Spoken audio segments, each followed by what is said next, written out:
Good evening, everybody, and welcome back to the Pac-12 Chat Show Live here on the Voice of College Football channel. We're excited to bring you guys an amazing show tonight, focused especially on Coach Prime and the resurgence of Colorado. So we've got some really special things for you guys tonight. First of all, we're going to start off the show by walking through where we are with each team in the Pac-12 conference. And then at about 45 minutes from now, we're going to be joined by Brian from the Boulder Daily Camera and Buff Zone to talk in depth about Coach Prime. We went out and got for you the guy, the number one expert on all things CU, and he's going to be talking to us and answering our questions and your questions about what's going on in Colorado with the rebirth and re-excitement of the Buffaloes program. Then we're also going to take a little bit of time and talk a little bit about the amazing legacy and history of Colorado. Because as we've been talking to some of you guys, we found that a lot of people don't know quite what an awesome, rich program this place really is. It's absolutely somewhere incredibly special. And I think by the time we're done, you guys are going to understand why we wanted them in the Pac-12 the whole time. So that's the plan for tonight. Let's go.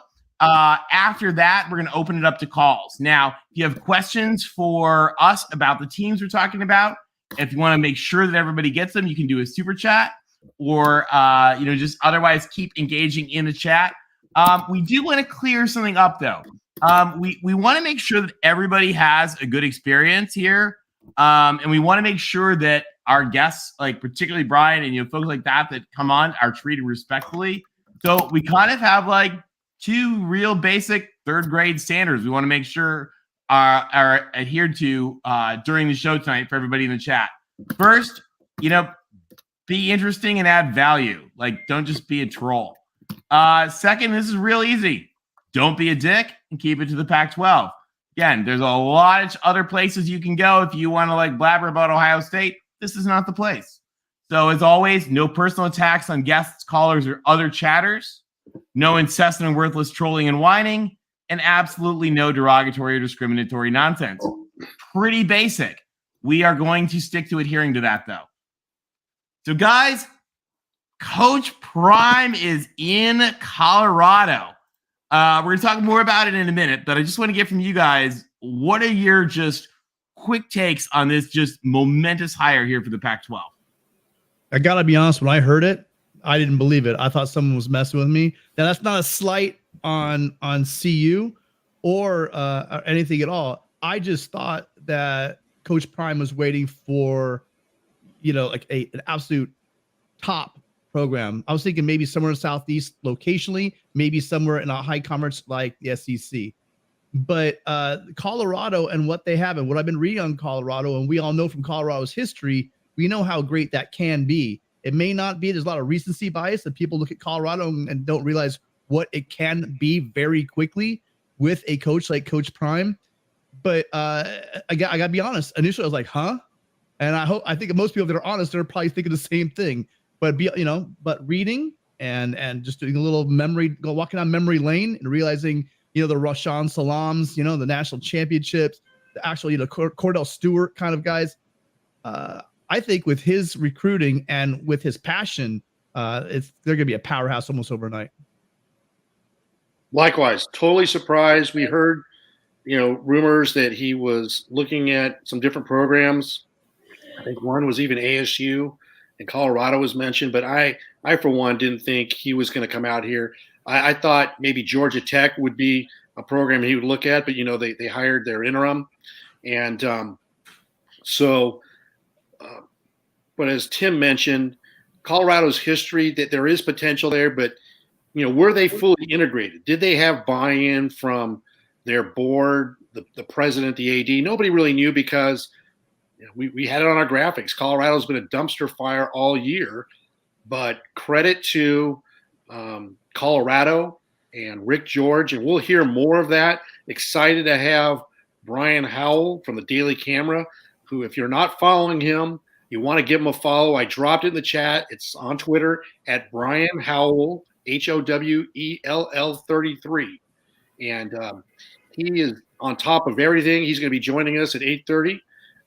So excited to have him to break it down. Chris? Yeah, what are your thoughts? that's sort of like that kind of touches on one of the questions I'm most excited to ask him is I think like this, the idea of being, what Colorado was seen as this year. I can't imagine that like donor buy-in is very high at that moment in time, and how quickly they've seen even things like like funding and donations and whatnot go up just off of the immediate like excitement around the hire itself. I saw something Brian tweeted out, or he tweeted out information from the school that it was either Monday or Tuesday was the highest grossing merchandise day, like nearly 50 grand in merchandise in one day of CU stuff. So good for them. They're getting a buzz, and go Buffs.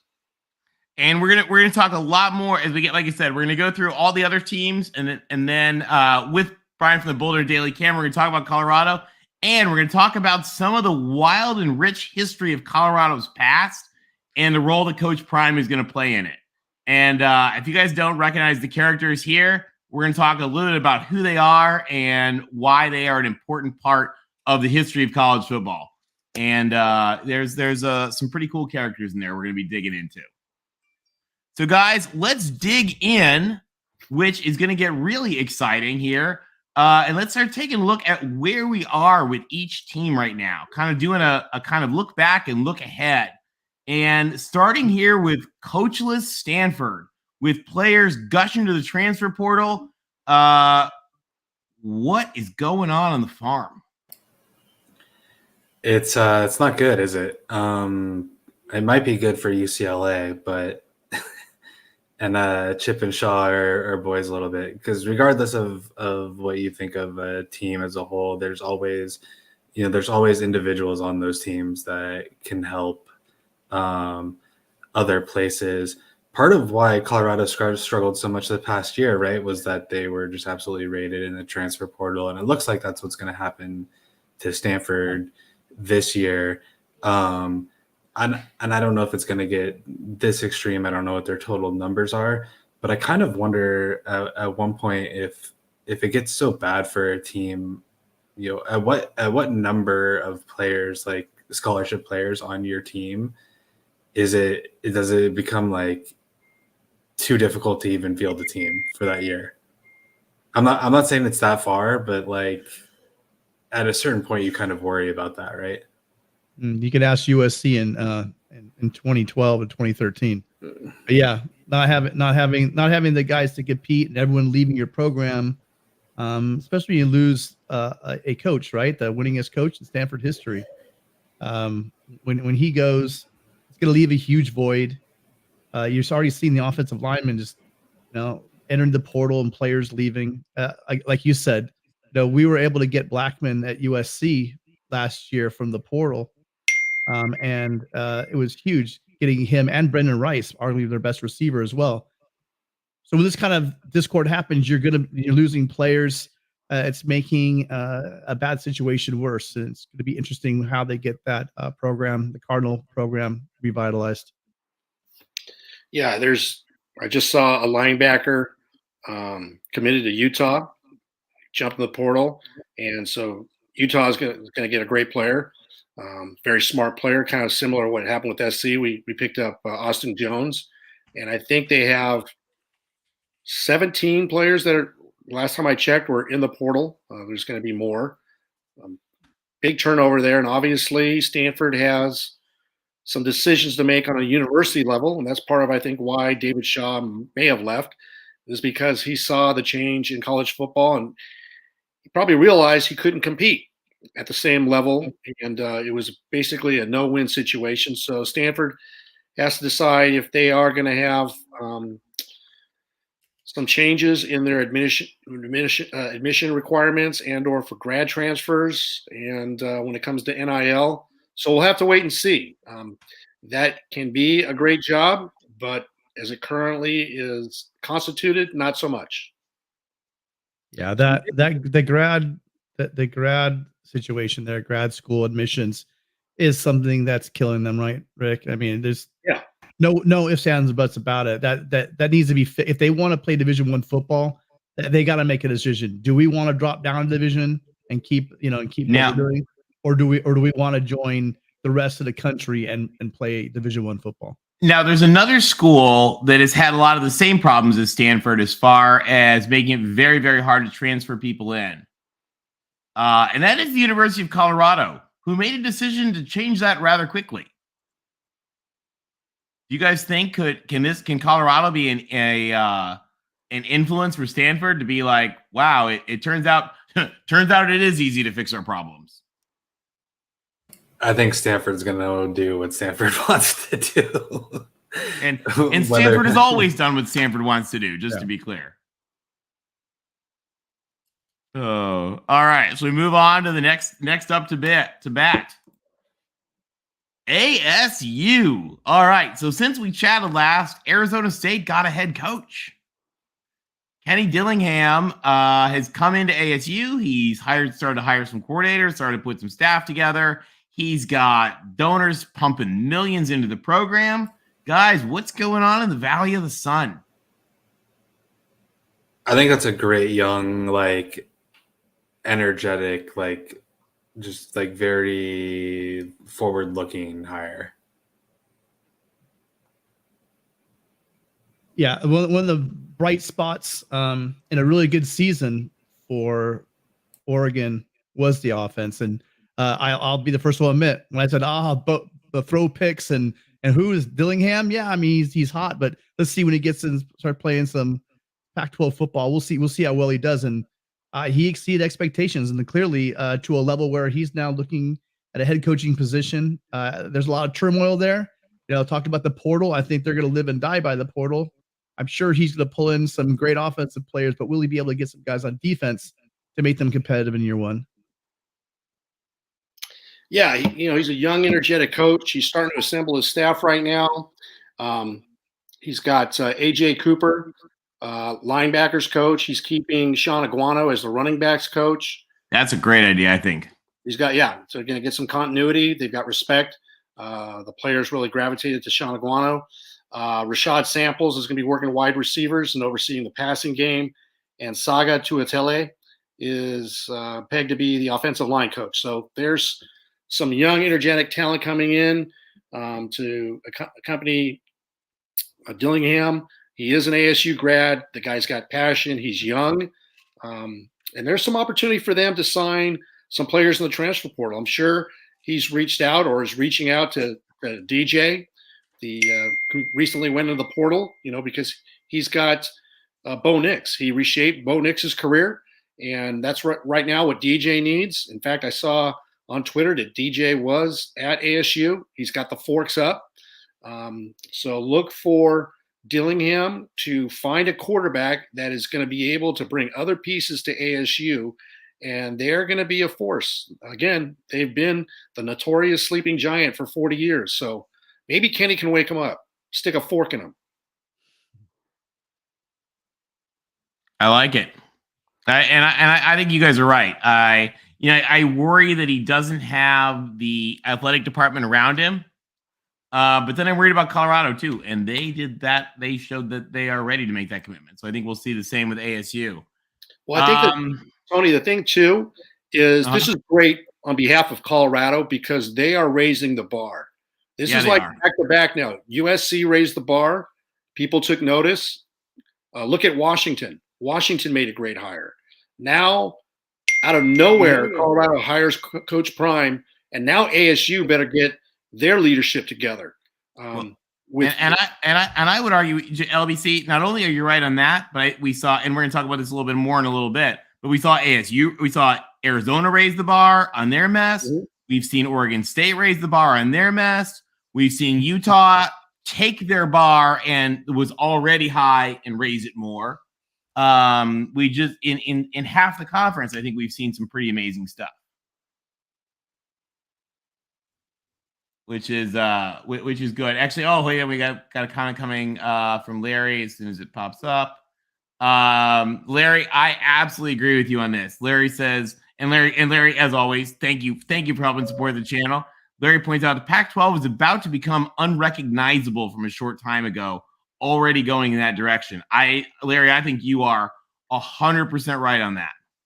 Yeah, and Larry Pilgrim, I don't want to besmirch your name, but I'll call him Mr. Scott.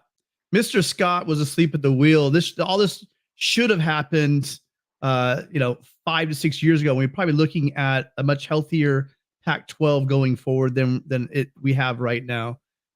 Since Kliavkoff came in, I don't think it's by any mistake that, I know there was a media deal coming up for the Pac-12, but I think this is by design. I think there were some backroom meetings where he's saying, hey, look, you guys, I can't make chicken salad out of chicken, you know what? He's like, you guys got to do something. And we started seeing some athletic director changes. We started seeing some coaching hires and some movement, and it's coming. We need Stanford to get a really good coaching here. And then the Pac-12 coaches across the board are going to be solid. I just can't tell you guys how much Coach Prime coming to the Pac-12 is just going to change the national perception. With the way we're winning with these coaches now, I'm hearing guys on national shows talk about Pac-12 coaching. That's what I heard a couple of times in the past couple of weeks. When was the last time you heard that? Right? So it's being recognized, and these future additions, including a huge splash Colorado made with Coach Prime, is going to continue to make the Pac-12 picture look a lot clearer. Yeah, and Tim, I'll tell you something I noticed about Colorado. Did you see the meeting Coach Prime had with his team? We'll talk about this more in a minute. Yeah. So I looked very carefully. And you know how many players I could actually pick out in that meeting that I recognized who they were? One. Handful. Yeah. One. They needed that. And hold on. You guys, we have some outrage, some fighting words here. Will ND, I think we're gonna have to block him. No, I'm just kidding. A lot of people were happy with Larry Scott, Helton, and what Swan had going, but in the end, it wasn't the best thing in the world. Notre Dame loved what Larry Scott and Clay Helton did to the Trojans. Coach Helton, by the way, we're just teasing. We love Will ND. Coach Helton won a Rose Bowl. Put some respect on his name. Build the statue outside of Heritage Hall already, and move on. That's true. All right, Chris, you're absolutely right. Helton did win a Rose Bowl against Penn State and James Franklin. So the bar has been set for Utah. A lot of fans on Utah. The bravado is out on Twitter talking smack. Congratulations, winning back-to-back Pac-12 championship. You came up short with the Rose Bowl to the mighty Ohio State Buckeyes last year. You got to beat James Franklin. And Clay Helton beat James Franklin. So the onus is on you if you want to get credibility. LBC with the zinger. Because outside the Pac-12, they really don't care about Utah. You know what Florida thinks of Utah? You know what the SEC thinks about Utah? You pissed down your leg. That's what they think about Utah. Is you couldn't hack it in the swamp. So, yes, congratulations. You kicked USC's butt. You beat us twice. I'm not crying. I'm just telling you how it is. The next level is winning national games that matter. So, Larry Pilgrim, round up your Utes, and you better win that Rose Bowl. James Franklin's a paper Penn State Nittany Lion. They're 10-2, and they don't have any quality wins. Their best games are losing to Ohio State and Michigan. That's Big Ten football. It's true. And really quickly, though, Chris, you are right, though, because you know what? Usually USC is one of the leaders in the Pac-12, but they're grossly behind. There are actually 11 schools that have a statue of Helton in front of their athletic departments. So it's about time USC gets one out there, too. I'm sorry. Clay Helton was the best coach Notre Dame had. Yeah, it's right. I'm sure it's right next to the Jackie Robinson LBC, John Wooden bring the heat. Bring the heat, man. You know it, Gumby. Bringing the heat. Yeah. I love it. You guys, we're having fun. We're having fun tonight. Coach, win a big national game. As always, Will brings us a little bit of wisdom. Coach Helton was your Ty Willingham. It's true. All right. All right, I love it. We went off the rails. We're having fun here. We're having fun. You guys are fun you guys are having fun in the chat tonight. I love it. Guys, Cal Berkeley, what is going on in Strawberry Canyon? So if you wanted to give the positive response that keeps you at the big kids table for Christmas in a couple of weeks, you'd say that they lost 5 games by less than a touchdown or by single digits. And that Wilcox is probably a better coach than he gets credit for, especially on the side of the ball that he controls. But the offensive side, and they have, they are making some changes there, an offensive coordinator and offensive line. So we'll see what happens. But if you were wanting to take the flip side of that, you would say, well, those 5 games that they lost by, single digits, they did the exact same thing last year and lost 5 games by single digits. Maybe that's just who they are. I personally do think, one, I don't know that they have the money to go out and get someone else, high name and spend a ton of money on a new head coach, even if they wanted to. But I do actually think that Wilcox is a good coach, and I do think that they play like pretty good, disciplined football. I think that their issue is from like a talent acquisition and retention standpoint, and getting that offense to do more than it has, in the last couple of years, because the defense plays decent, especially in a conference that doesn't have a lot of great defenses.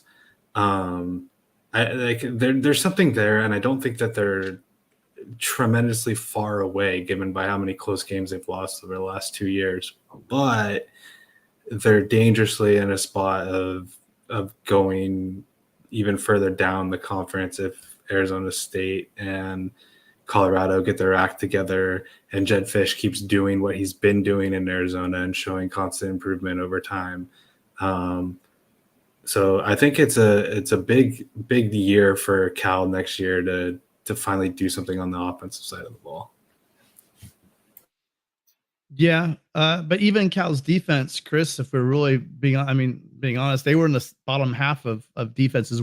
And usually when I think of a Wilcox Cal defense, I'm thinking they're going to be up there a little higher. I think they need to focus on, they got some young talent, right?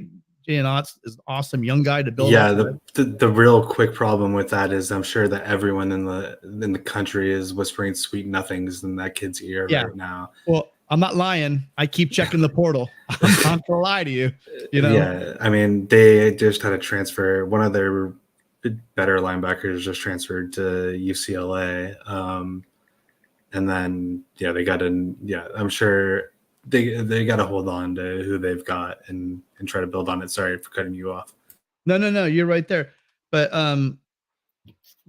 they're similar to USC in their scoring defense and I was surprised when I was doing a little bit looking at some numbers and their yardage, which again matched up with we need to see from Cal. I mean, I remember they weren't always the most talented. They had some talent, but man, when I used to talk to players and stuff, when I was going to school there, they would talk about how nasty the Cal offensive line was. I mean, just nasty dudes. They were good.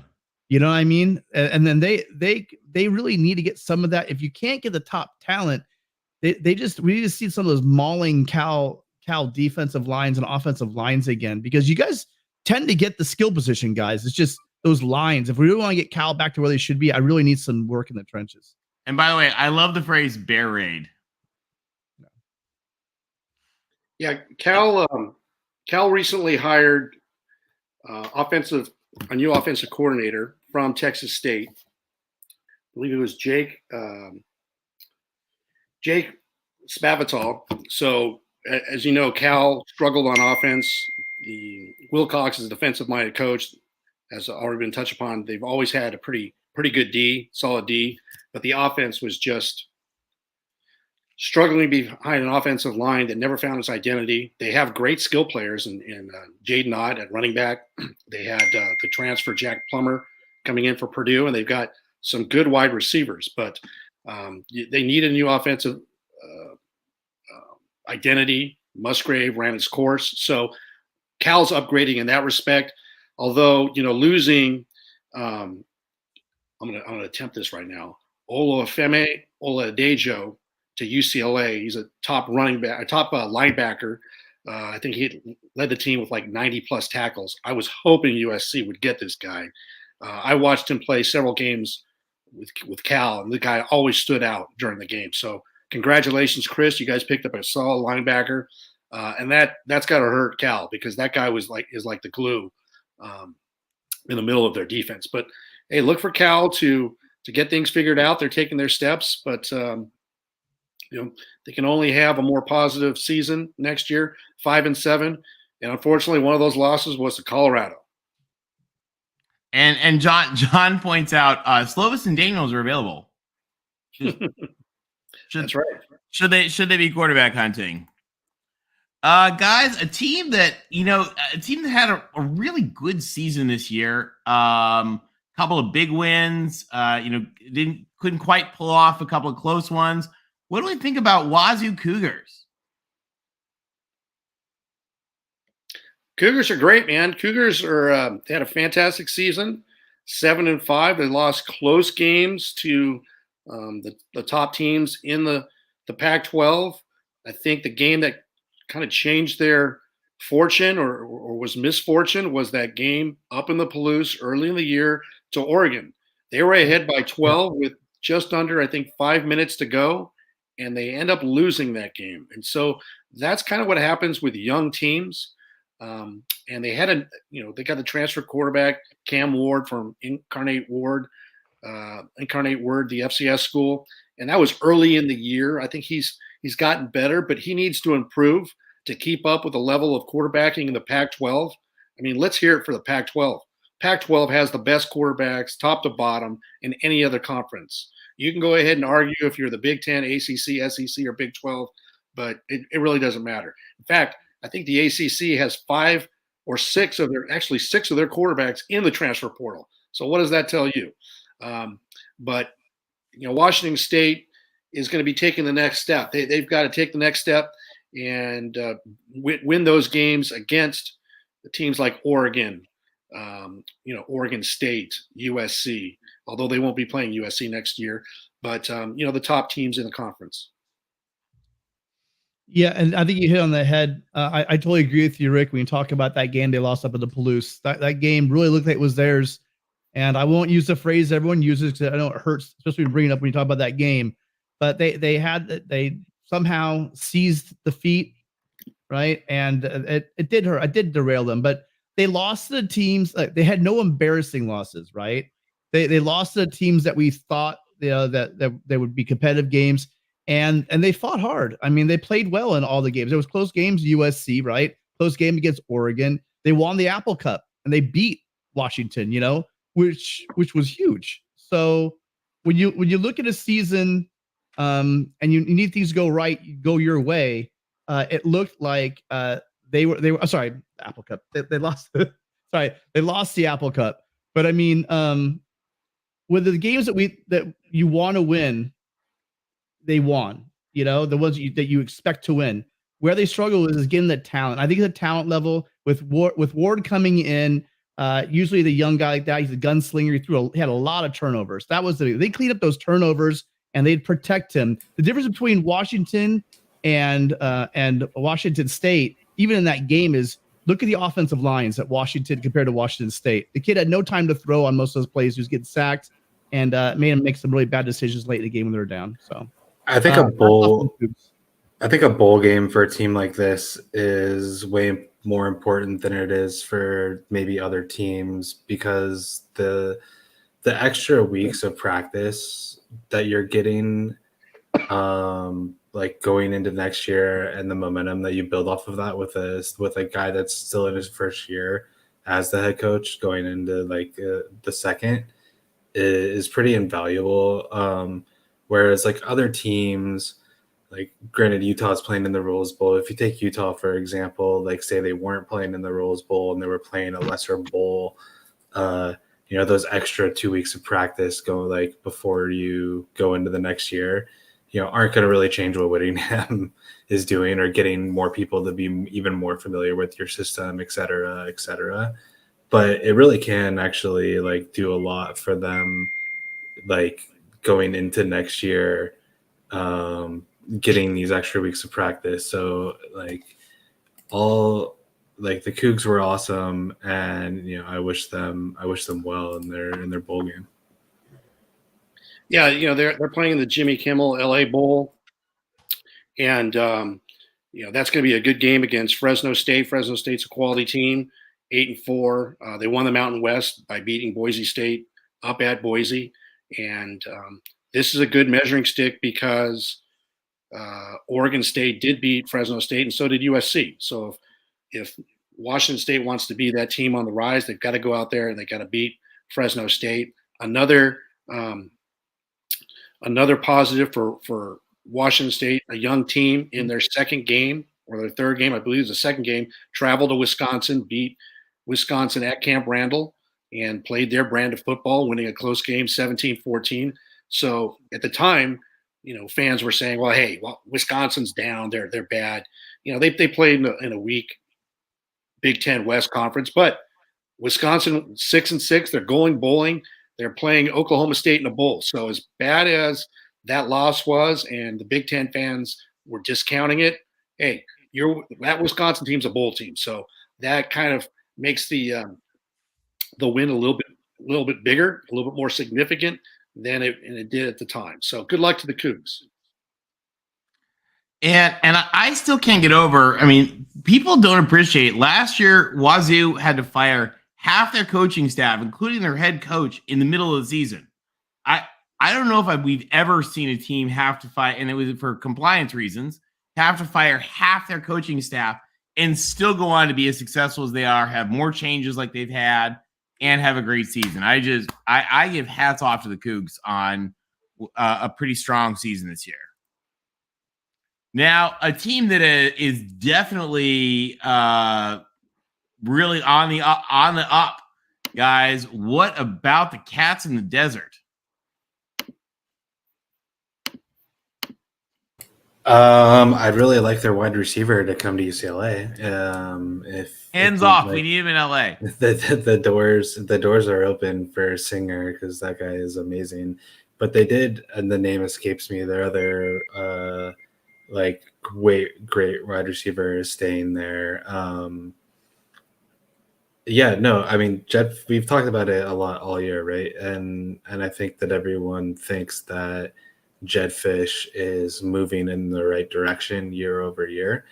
Eventually, right, this being the third year, the saying at UCLA with Chip Kelly used to be like, oh, bamboo doesn't grow at all until like the third or fourth year, and then it skyrockets up, right? And so eventually for Jed Fish, the bamboo has to grow. We can't get in the year like 4 and still say like, yeah, he's building something, right? So I do think it has to transition eventually, but like if you're an Arizona fan, you have to be excited about the foundation that's been laid and what you've seen, what you've seen improvement wise in the program and on the field over the last 2 years.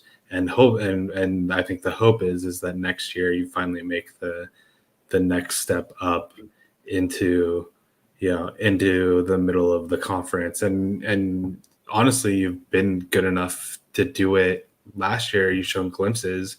You beat UCLA. You gave SC all it wanted. It's just about making that next step, more than it wanted.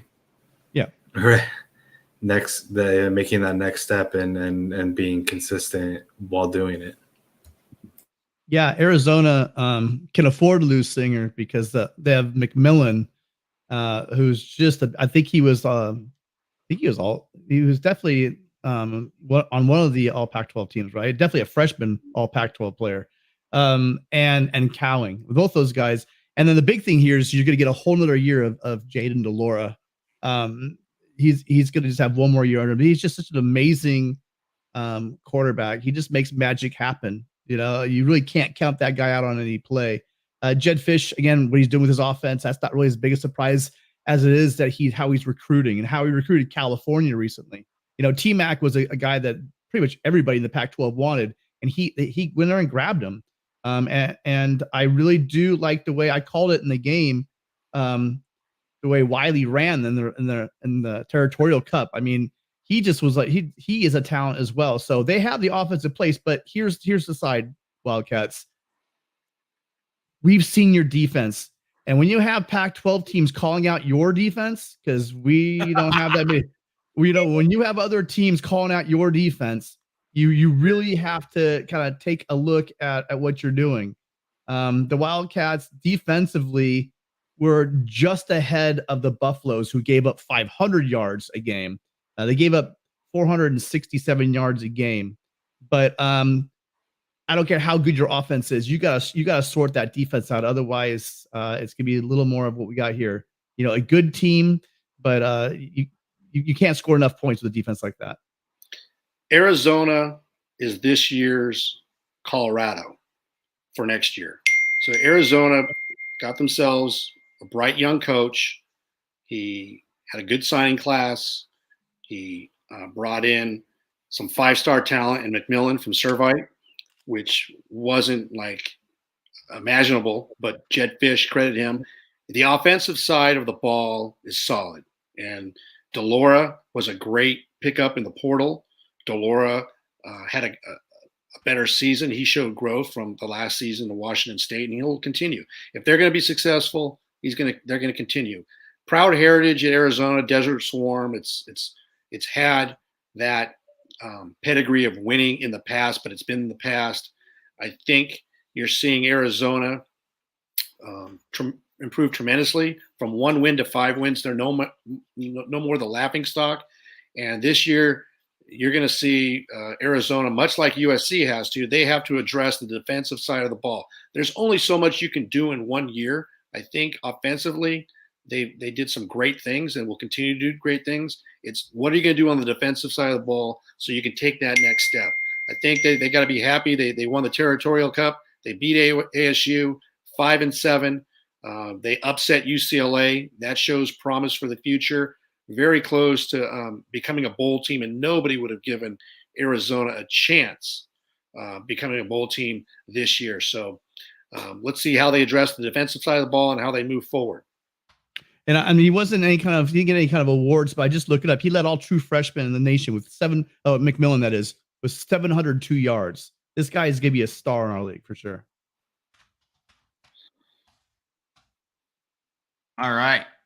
I really agree with you guys. And Jed Fish took over a program that was as low as it can get and has been building them up. And, doesn't have necessarily all the advantages that Lincoln Riley had or Coach Prime had. He's sort of doing it the old school way, and it's working and it's exciting. And I think it's good to see them back. Now, how about we're going to make some folks here in the chat happy. Let's talk about the Beavs. We're going to make me really happy. The squad right here came one short. Do you still win your bet? Does the bowl win count as the 10th? As the 10th win? No, it doesn't. Unfortunately, it had to be regular season win, so that SC and Washington kind of haunt me for that. Huge win right that there. Is gonna haunt you.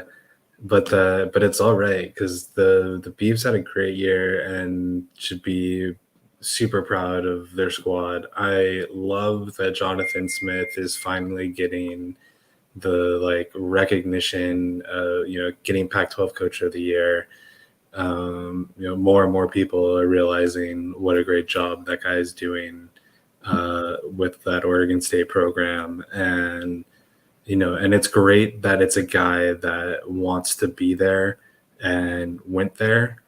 And, in terms of being able to hold on to him, because I think you'd hear a lot more names, a lot more knocking on the door would be a lot louder if it wasn't someone that didn't have ties to your school.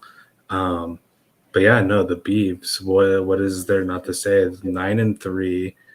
Great year with very close losses to Washington and SC that could have put them over the hump and to even crazier things.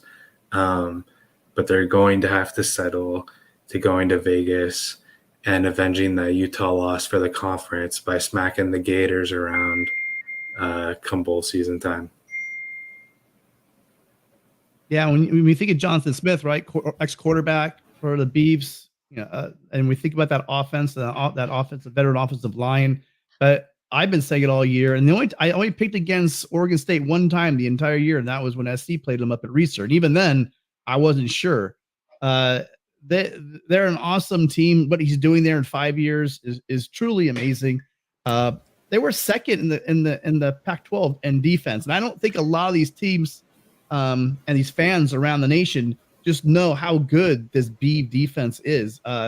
They can be stout, and next to Utah are just basically the class defenses in the entire conference. So I'm happy with them. I know Chance Nolan went into the portal, but I didn't see any really major issues as far as Oregon State. Hey, who knows? Maybe that means that they might actually be getting JT in this game, round two. JT round 2 might be coming with his, what was it, Tony? A house and a chef and a house, a cook, and a little bit of money. Somebody said they were asking. Somebody said to me, I saw it on Twitter. They said, do you think it was worth the money? Do you think it was what do you think we'd spend the money? I said, well, you would have beaten USC, you'd beaten Washington, you'd run Oregon off the field. I think you absolutely should have done it, and I think that Oregon State should go and call a realtor and hire a cook this afternoon.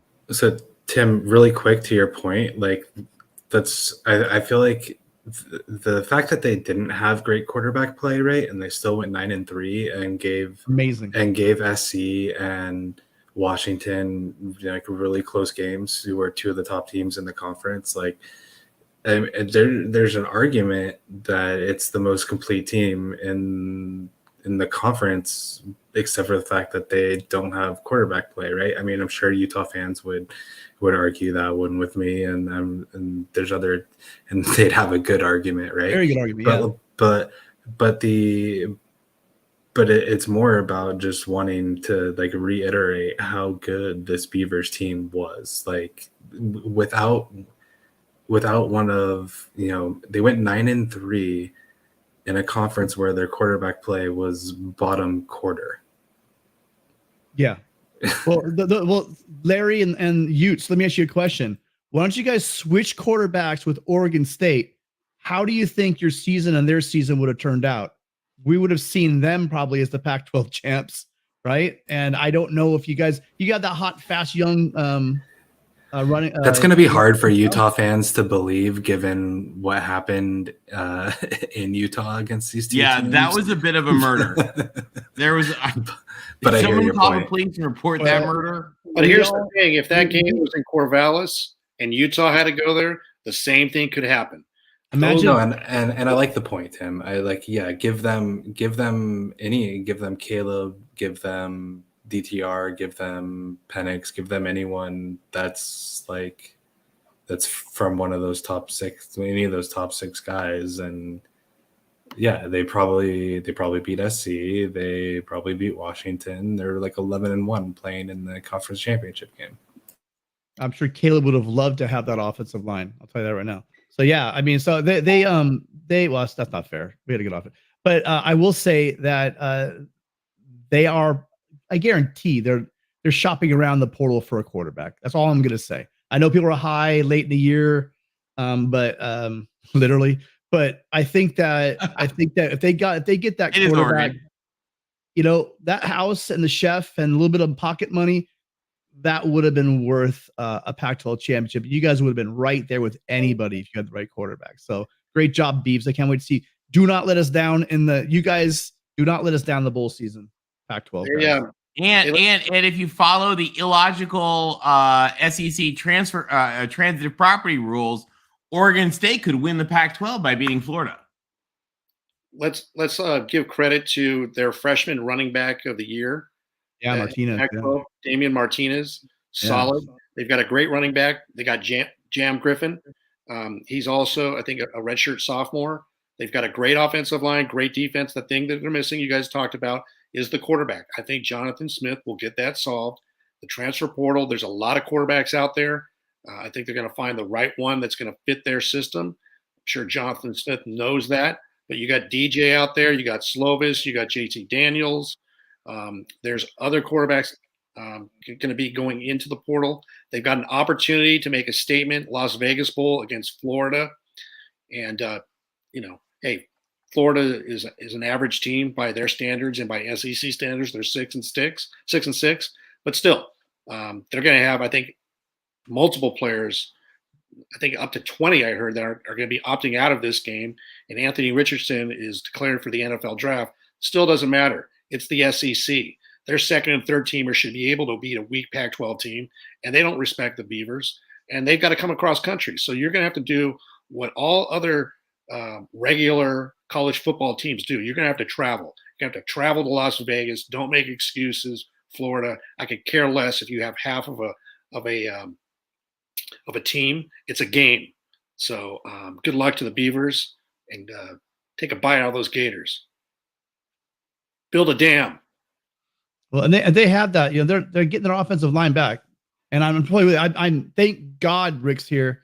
Thank God you brought up Martinez. I almost let that one go. Yeah, it was all about Fenwick, right? I was always worried about Fenwick when we were going up to Reeser, but this freshman came out of nowhere and just killed it. So behind, they get their whole line back. It's just gonna be amazing. It's just gonna continue. It's going to be interesting, and I think they really, in all honesty, just for the Pac-12 as a whole, it would certainly be nice to Utah laid an egg in the swamp. They just did. Utah laid an egg in the swamp, and as far as like the annoying SEC narrative nonsense, it would be real helpful if Oregon State could win this game, just so we don't have to hear their crap. All right, guys. Bow down to Washington. Bum, bum, bum. Kalen DeBoer has brought the resurgent Huskies back. He's got himself a nice big new contract. Things are rocking at Husky Stadium.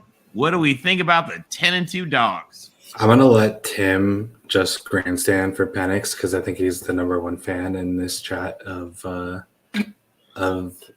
man. But I have to be honest, like I remember thinking back at the beginning of the year about Washington, and we were talking about UCLA's schedule at the very, very beginning, right? And we were like, I don't know if you remember, we were saying like, oh, well, UCLA's out of conference isn't very good, and then they play Washington.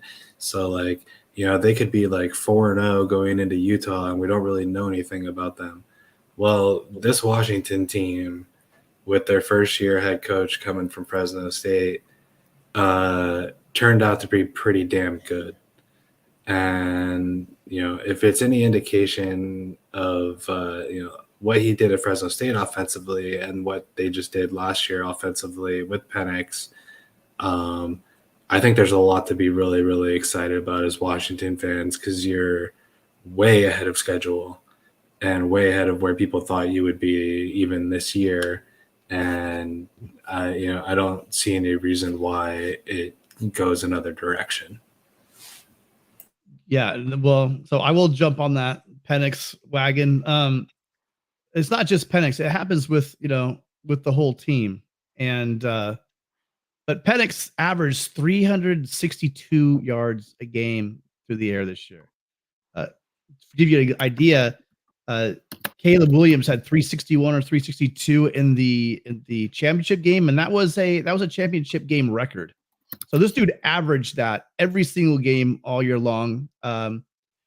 I early on they really caught fire early, right? And the idea that Washington, here's the thing, I got a little confused earlier. Apple Cup, they beat that Washington State game in the Apple Cup, but they're the ones in juxtaposition to your Cougs, who didn't lose to anyone they should have lost to. The Huskies really dropped the ball and lost that game at Sun Devil Stadium in Tempe, but to an Arizona team that was really discombobulated at that time. They had no excuse to go down there and lose that game to the Sun Devils. I understand losing a close game in the Rose Bowl to the Bruins the week before. Yeah, maybe that had a lot to do with it. I'm sure it probably was a lot of guys bruised up, banged up from that game as well. But that was their season right there. You're looking at a team that loses 2 games all year, takes care of business, crushing most of the competition, going into Autzen and beating their rivals in Autzen, but losing to the Sun Devils, and that really just killed them. And this team, with Penix and the receiving core, that all year long with Polk and McMillan and Alduze, right? These guys were just lighting it up, and a big part of that was it was an awesome offense. I remember the big talk going into the season I forget his name now. The Fresno State quarterback that got hurt. Hainer. Hainer. Yeah, Hainer. You know, the idea that he was going to go right with, and it was going to be this big situation going to Washington. But it turns out it's because Penix is going to light it up. And what an amazing story for him coming from Indiana, you know, and being reunited and just having an amazing season. Let's face it. Anyone here, do you think that maybe he would be going to New York if they hadn't lost that game at Sun Devil Stadium? I think he probably would be going to New York this weekend. So hats off to the Huskies. Just an amazing season. And see if they can continue it up there with DeBoer. Yeah, the Huskies season mirrors USC if you take a look at it. Both of them were 4-8. You got Lincoln Riley, you got DeBoer, offensive mind, comes from Fresno State, gets his quarterback. Nobody really people knew Penix, but you know, he was hurt. He did okay at Indiana, but he just lit it up. 10-2. They had a chance to make the Pac-12 championship, outside chance. It didn't happen. But DeBoer is a Pac-12 Coach of the Year, having an outstanding season. They get to go play in the Alamo Bowl against 7-win Sark in Texas. So don't tell me that the committee didn't love putting this one together. Sark's old team, the Huskies, and DeBoer.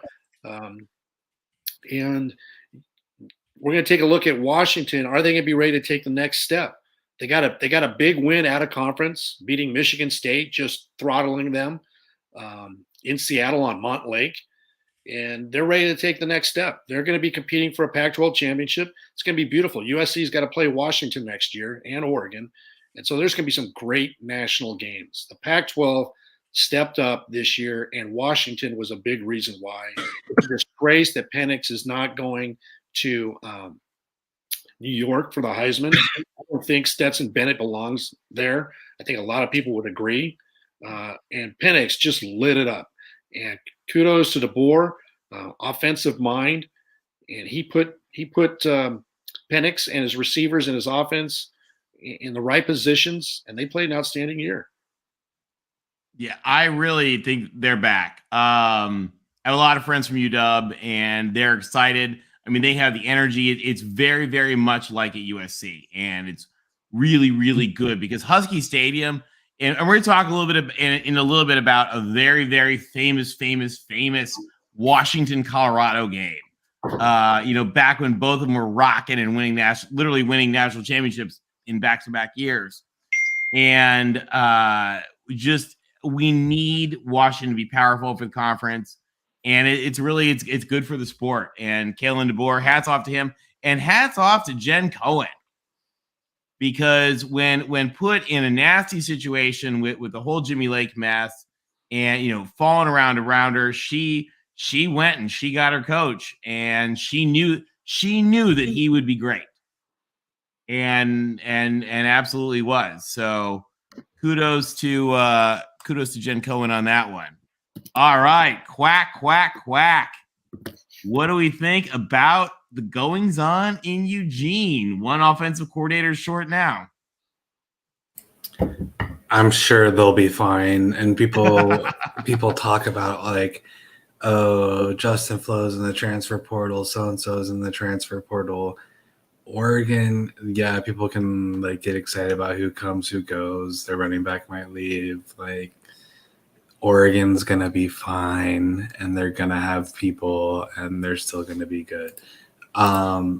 This is a team that, you know, after that week one loss, like, you know, to their credit, they put it behind them and, you know, went on a tear. The Washington loss, you know, ended up being to a 10-win Washington team, but that doesn't really, you know, that doesn't make it any easier for Duck fans to swallow that one. Yeah, I mean, it's a team that lost 3 games, one to Georgia, one to like a very good Washington team, and one to a Oregon State team that I love. The problem for Oregon fans is, you know, the hopes that they had in the middle of the season, and then losing to your 2 biggest rivals to end the year leaves a very sour taste in your mouth. It's still a team that I would argue. I would still argue. I still think that I mean, I have them like 5th in my conference power rankings because of how things played out. But it's just as easy that they could have been the best team in the conference. It didn't play out that way, but they could have been. It'll be interesting to see in their bowl game what they come out and do against the North Carolina team that doesn't like to play very much defense. The total for that game might be in the hundreds. Who knows? But yeah, no, I think the long and short of it is it's a great team that didn't play up to the expectations that it had for itself toward the middle of the year, and has a sour taste in its mouth. But I think that they're going to be just fine going forward. Well, I do believe they lose a lot. So here's the great thing about the good thing about the Ducks is they don't ever have a problem getting young talent, especially on offense. But they did. I hope they are replacing him because they lost a lot of offensive players that are in the portal. I mean, it's not just a couple. They lost Seven McGee, along with Cardwell and Dollars just recently entered. So I mean, I'm sure they have someone because they're Oregon. They're going to have some guys, but that's a lot of talent to lose from one room. I do think this obviously has to do with the fact that they lost Dillingham. So talent-wise, though, we know it's Oregon, and they should be able to self-correct and be okay. Oregon as a team on the year, they're towards the top of the conference in both, on offense, but their defense, I expected them to do a lot more up front than they did. They didn't, and their secondary was really, really, really bad. Again, in a conference we're talking about what our defenses we're not known for, except for probably Oregon State and Utah, how good our defenses played. I think that we still have some big question marks. They did win with Mario's players. It will be interesting to see how because I'm telling you, with Coach Prime coming in and some of the things going on, we still have some things going on before signing day. There might be some surprises. So Oregon's really shown us in the past that they can get the players. It's going to be very interesting on who they fill in for the coordinator position. But I think that they had a good year, but I think all Duck fans will have to say it was a bit disappointing. They lost. They finished 9-3. Like you mentioned, they're going to go in the Holiday Bowl. They got a chance to show out against North Carolina. They do have about 13 players last count that were in the portal, including, Seven McGee, running back Thornton, as you mentioned, linebacker Justin Flo. But really, Dan Lanning's molding his team. He's creating his culture, and each of those players, you talk to Duck fans, they'll have their issues, right? And so they just hired Will Stein as the offensive coordinator. He was at University of Texas, San Antonio, successful team, 11-2, Conference USA champions, going to be playing in a bowl game against, who is that? Help me out, guys. It's Troy. They're going to be playing against Troy. And so question is Bo Nix going to stay? Is he going to stay or is he going to go? If he stays, I like whether he stays or goes. You've got the offensive coordinator, new offensive coordinator coming in. Oregon's going to be successful, and the guys that are going to come into the portal, don't be fooling. Dan Lanning is going to build his defense. He's going to find his players, and the Ducks will be competing for a Pac-12 championship. So there's always change, and you see this with all the great programs, whether it's Alabama, Georgia, Ohio State, Michigan. Coaches come and they go. And so part of being a successful head coach is surrounding yourself with great coaches that know how to recruit and know how to coach. And, we'll find that out about Dan Lanning, but hiring Will Stein, very good move. Congrats to the Ducks. Good luck. Yeah, I really have been impressed. Was impressed with what Bo Nix did. I was impressed with how Dan Lanning ran the program as a first-year head coach. I mean, again, Oregon has every advantage in the world as far as people, money, facilities, backers, boosters, lively, awesome, wild, rowdy fans. I mean, Oregon's got it going on. So I mean, it was a perfect situation for him to step in, but he really did a really good job with it. And hats off to the Ducks for another great year, and I think they will continue to rock it out. All right. What about Westwood? So at the beginning of the year, I think the prediction was 9-3, and with losses to Oregon, Utah, and SC, right? Like if we beat who we're supposed to beat, we win 9 games. Lose who we're supposed to lose to. And that's what we did. We went 9-3. And 9-3 is good. There's it sounds spoiled to complain about 9-3, but at the same time, losing to Arizona is not very good. And in a way, the last few weeks of our season, especially how we showed against Cal and not being able to stop them and having them be in a game against us the entire time, I started to feel like UCLA was more and more a glorified Arizona in that we couldn't stop anyone. But yeah, anyway, looking forward, it'll be interesting to see. There's going to be some problems on the roster. We're going to lose DTR. We're losing Charbonnet. It'll be interesting to see what we can do in the portal. High school recruiting, bodies wise, numbers wise, has not been very strong. So we're going to need to do something in the portal. But it'll be interesting. And it'll be interesting to see what we do in our bowl game. It'll be interesting to see if DTR plays, because the funny stat to me is that we had a 5-year starting quarterback who might graduate with never having played a bowl game. Which is a ridiculous stat. So I'll complain about us a little bit more when we do a more detailed bowl game breakdown. But for now, I'll leave it at that, and we can move on to the Trojans. All right. Actually, guys, we are going to pause on the Trojans here for just a minute because we have a very, very, very special guest. We are being joined live right now by Brian Howell from the Boulder Daily Camera and Buff Zone, live from Boulder, from the arena in Boulder. Brian, welcome to the Pac-12 Chat Show here in the Voice of College Football. Thanks for having me. I appreciate it. Hey, we are thrilled to have you, and we have a bunch of questions for you, guys. Brian is really the expert on all things CU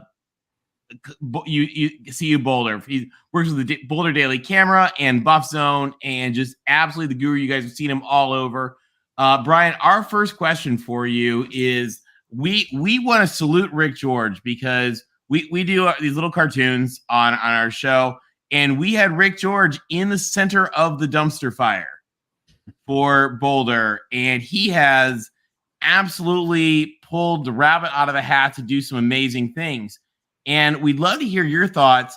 How did the administration that put Darrell in charge make the pivot to say, let's go with primetime? I mean, it seems like the least inspired hire ever into the most inspired hire. What happened? Yeah. Well, first off, I would say there's probably a lot of fans that would have liked to have thrown Rick George into a dumpster fire during this stretch. We do have it courtesy of Photoshop. Should they need it? Yeah. I mean, they were kind of sick of him, and a lot of people wanted him to go because of the Carl Durrell hire and the way that thing has turned out. But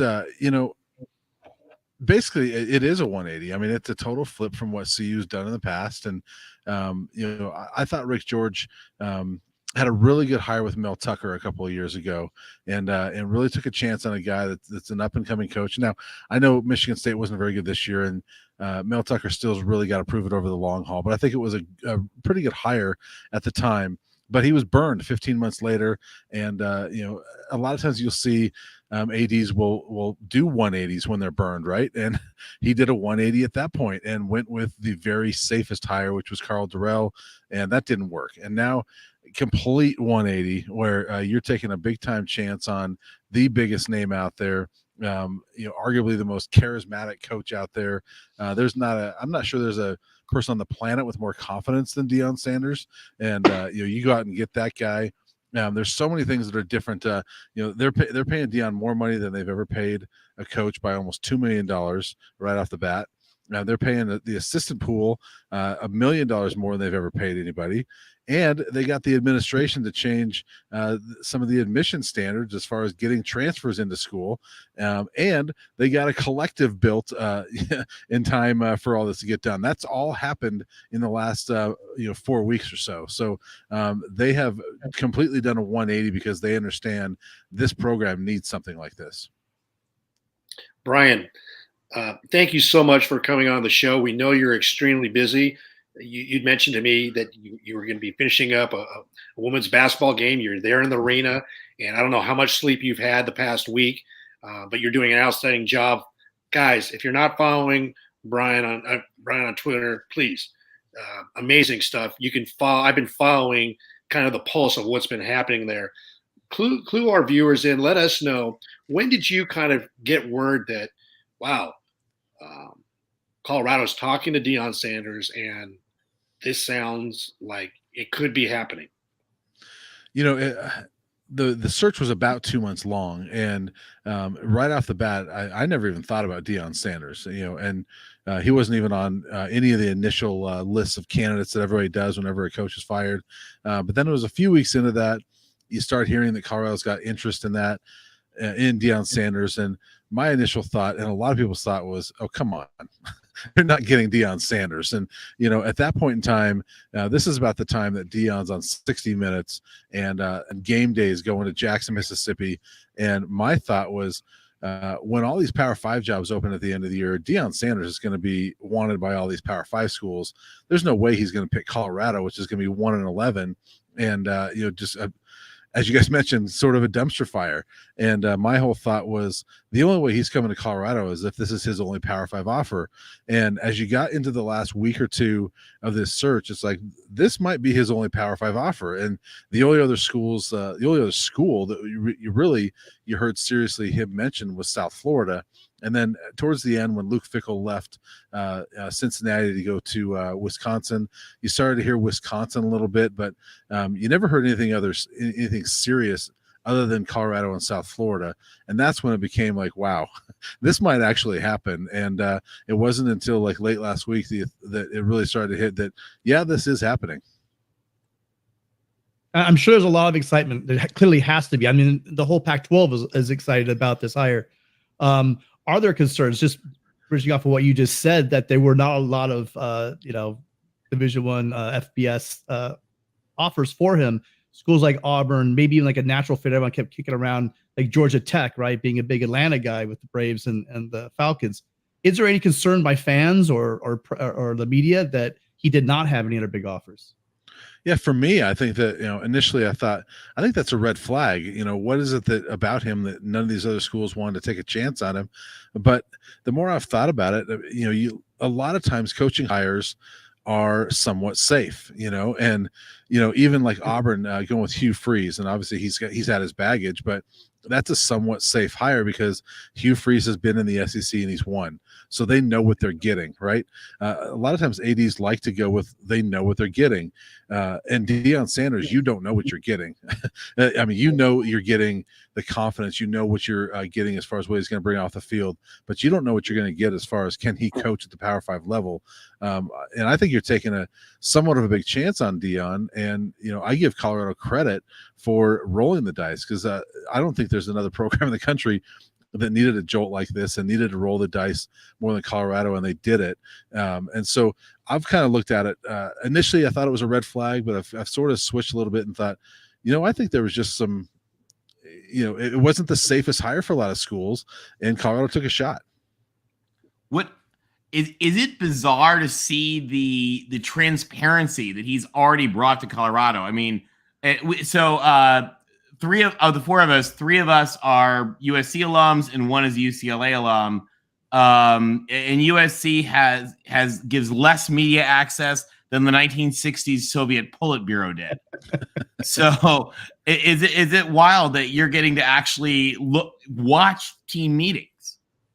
Yeah, I'm curious to see what it's going to be like when spring ball comes around. Like, is he going to allow the media to come in and watch practices, or will that be, his team providing video of what they want everybody to see? So that's what's different about that, is that that team meeting was, is that what they wanted everybody to see, or was that the whole thing? But it was very interesting. I've never seen it. That is a very true smart journalism question. But it's true that, with practices, how much are they going to show us? Are they going to show us the 20 minutes that they want us to see, or are they going to let us come in and watch? So I'm curious about that. But I was shocked to see, the team meeting. I don't know if that was the entire team meeting, but I was shocked to see it thrown out there on social media. And, I think some of the players probably were too, that, wow, I think everything we do here might be potentially out there for the world to see. And it was it was an interesting team meeting. I don't know if that's what they normally look like, because we don't ever see them, right? So when you talk to the players, are the Colorado players, obviously change is coming, not a newsflash to them. We've seen some have seemed very motivated and excited by what's going on. Others obviously know they're on the way. We saw, Luke McCown didn't even stay to wait for Deion to be announced. What's the feeling like from the players? Do they feel kind of inspired, or do some of them feel kind of like they failed and it's kind of unpleasant? I think there's probably mixed, probably like you're seeing on social media, right? I know, from what I've heard, a couple of the guys that have been in the transfer portal, and I will say it has not been a mass exit like I thought it was going to be. I thought this was going to be a hugely active couple of days once the portal opened, and CU's had like 2 or 3 guys go in there, and that's about it. That kind of shocks me, but I do know of a couple of the guys that have gone in there. It's because all the speculation that they went in there before Deion was announced, but it was pretty looking like he was going to, and they didn't want to play for Deion, and they didn't want to be a part of it. And one of them is Owen McCown, obviously, because if Deion comes here, so is his quarterback's son. So why would Owen McCown stay here? So Shedeur does look like he weighs more than 97 pounds soaking wet.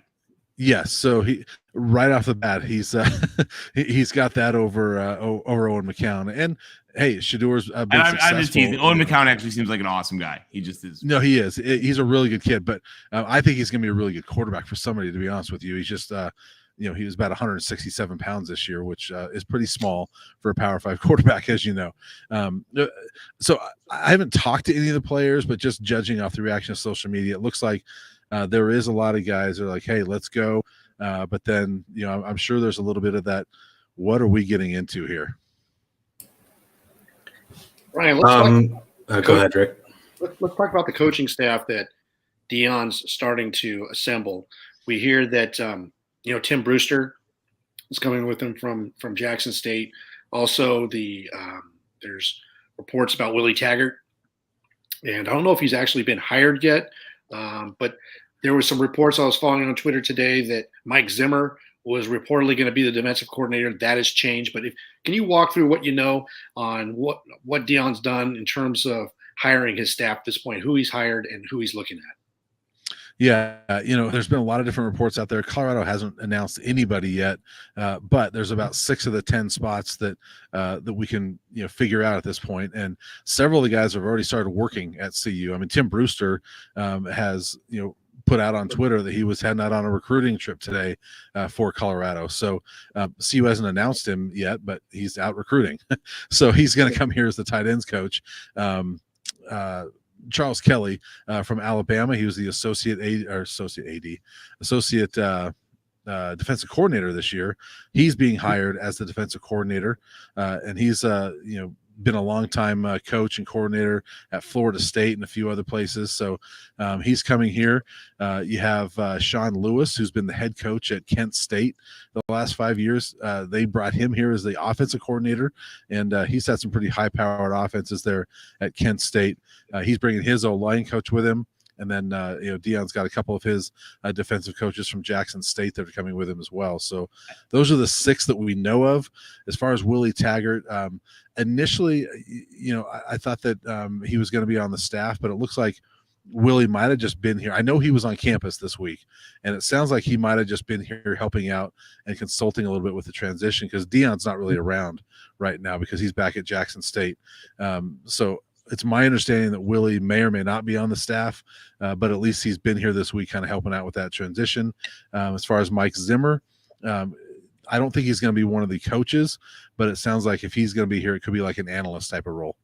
And a wild question for you, and I don't mean to sound like, Mr. Stick in the Mud in asking this, but is there like an agreement between Jackson State and Colorado? Because what is happening with the coaches sort of serving 2 schools?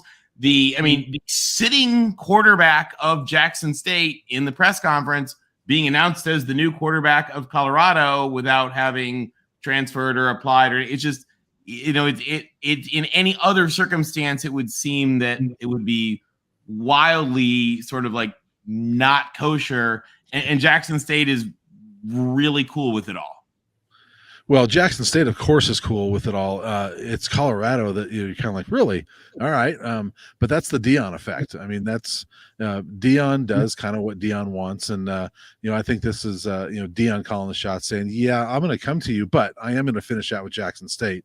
And, Colorado's like, sure. Yeah, whatever, whatever you need to do. So I think they're kind of letting him do that. And he had a kind of a funny comment in the press conference. He was asked about, coaching the Celebration Bowl, which is December 17th. So it's really only from now a week and a half left. Yeah, it's not like he's a New Year's Bowl.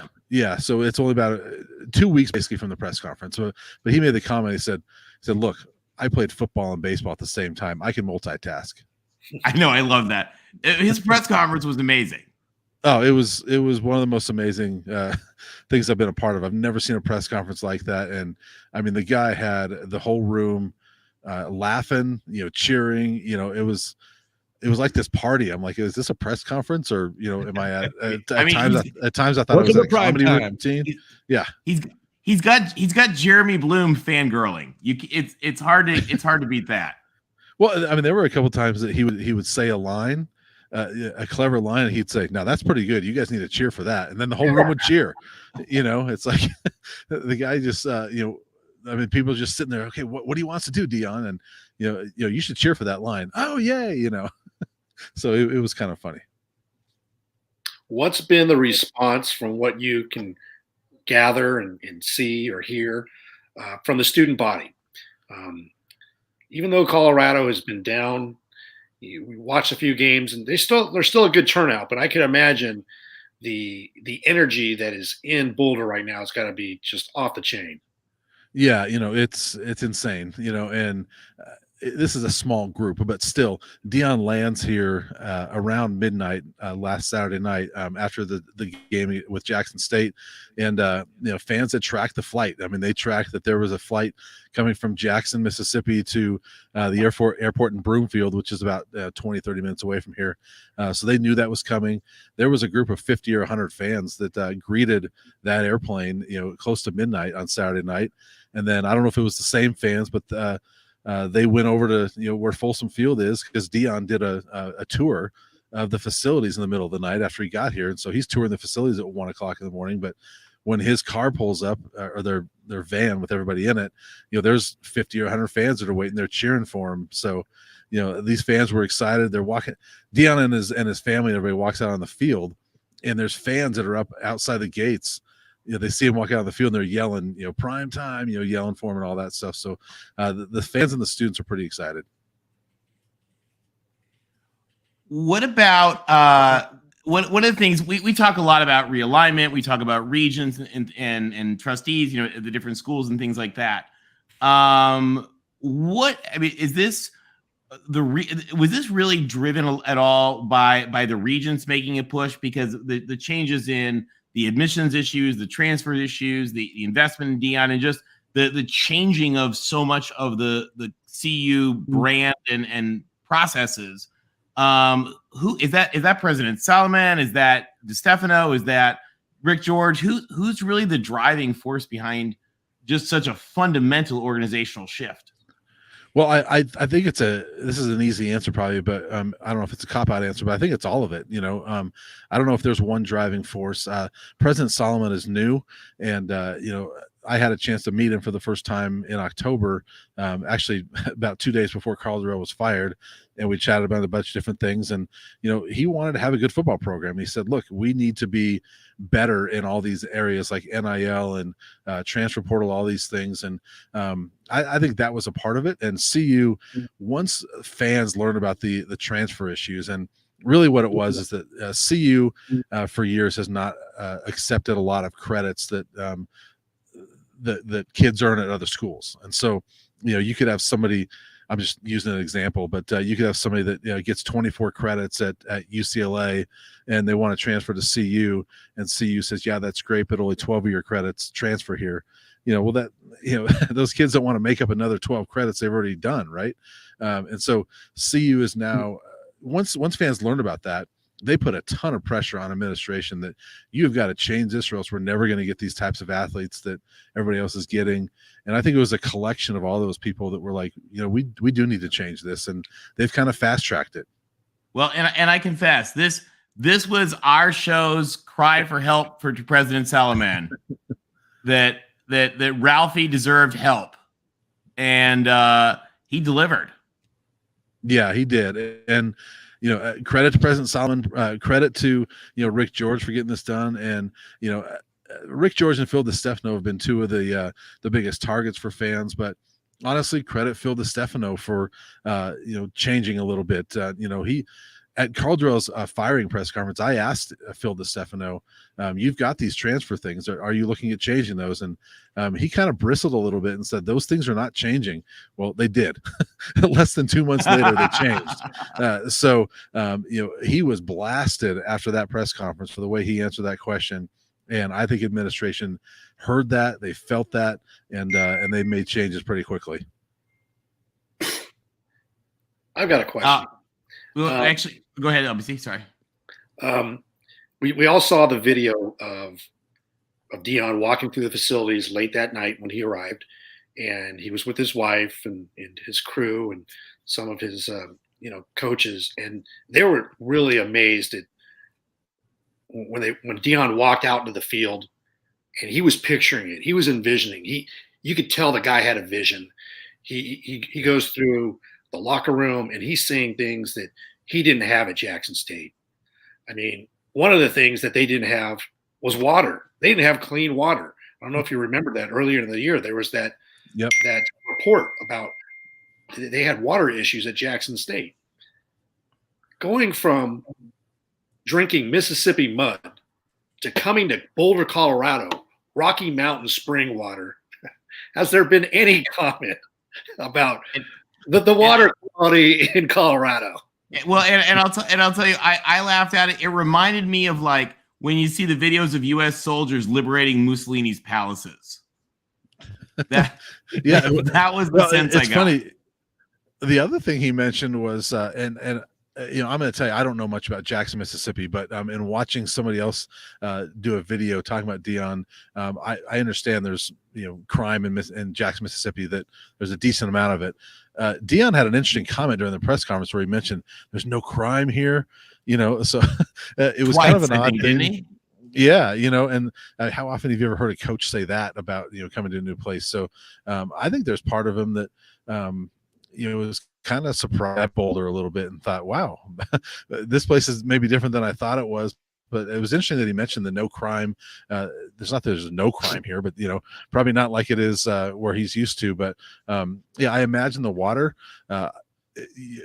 If it's based on what we saw in Jackson, Mississippi, I guarantee it's not like that in Boulder, Colorado. Because I travel a little bit. There's no water like here. This is the best water. Like I was joking with Tony earlier. The power of Deion. I mean, he's going to notice the water. I would think within a couple days, if Coors isn't a sponsor of Colorado football, they soon will be. And Michigan Yeah, man, Jason. Oh, sorry. No, go ahead. Sorry, go ahead. Sorry, Brian. No, I was gonna say. I mean, I'd be surprised if within a few days there's not a lot of people that are sponsors of Colorado. Yep. Brian, real quick, this is Chris here from the UCLA alum, and thanks again for joining us tonight. It's been awesome. You're talking a little bit about like the added money in terms of like people wanting to sponsor and whatnot. And as a fan, as of an institution that has its share in the past of issues with transfers coming in and has also kind of lagged in the setting up of an NIL collective, I was hoping that you could talk a little bit more about, you know, the process and the excitement that's kind of come from your donor base, which I imagine had to be at an all-time low sort of in the middle of this year. The added excitement and sort of how that entire NIL collective came to be and got established at a place that doesn't quite have that the way it should be. Yeah, you know, certainly I would hear from a lot of donors, and there were people that were fed up, and they didn't want to give more money the way they were, and you know, as far as the NIL collective, you know, CU had done some things as far as like they had set up a website that would help facilitate deals, you know, that where athletes could sign up and then businesses could sign up and they could partner with each other. But that wasn't a collective, and that didn't come up until just a few weeks ago. And there's an organization called Buffs for Life that's been around for a number of years. John Embry, actually the former CU head coach, started it several years ago, and it was originally started as a way to have Buffs help former Buffs, you know, and you know, with medical bills and things like that. It eventually, after like Rashawn Salam 6 years ago this month took his own life, and after things like that, they started focusing more on, hey, let's focus on the mental health of our Buffs and make sure that that we're okay in that regard. And then just for for Buffs that are driving this, and I don't know what the number of what the money is looking like at this point, but it is former Buffs that are driving that and that organization.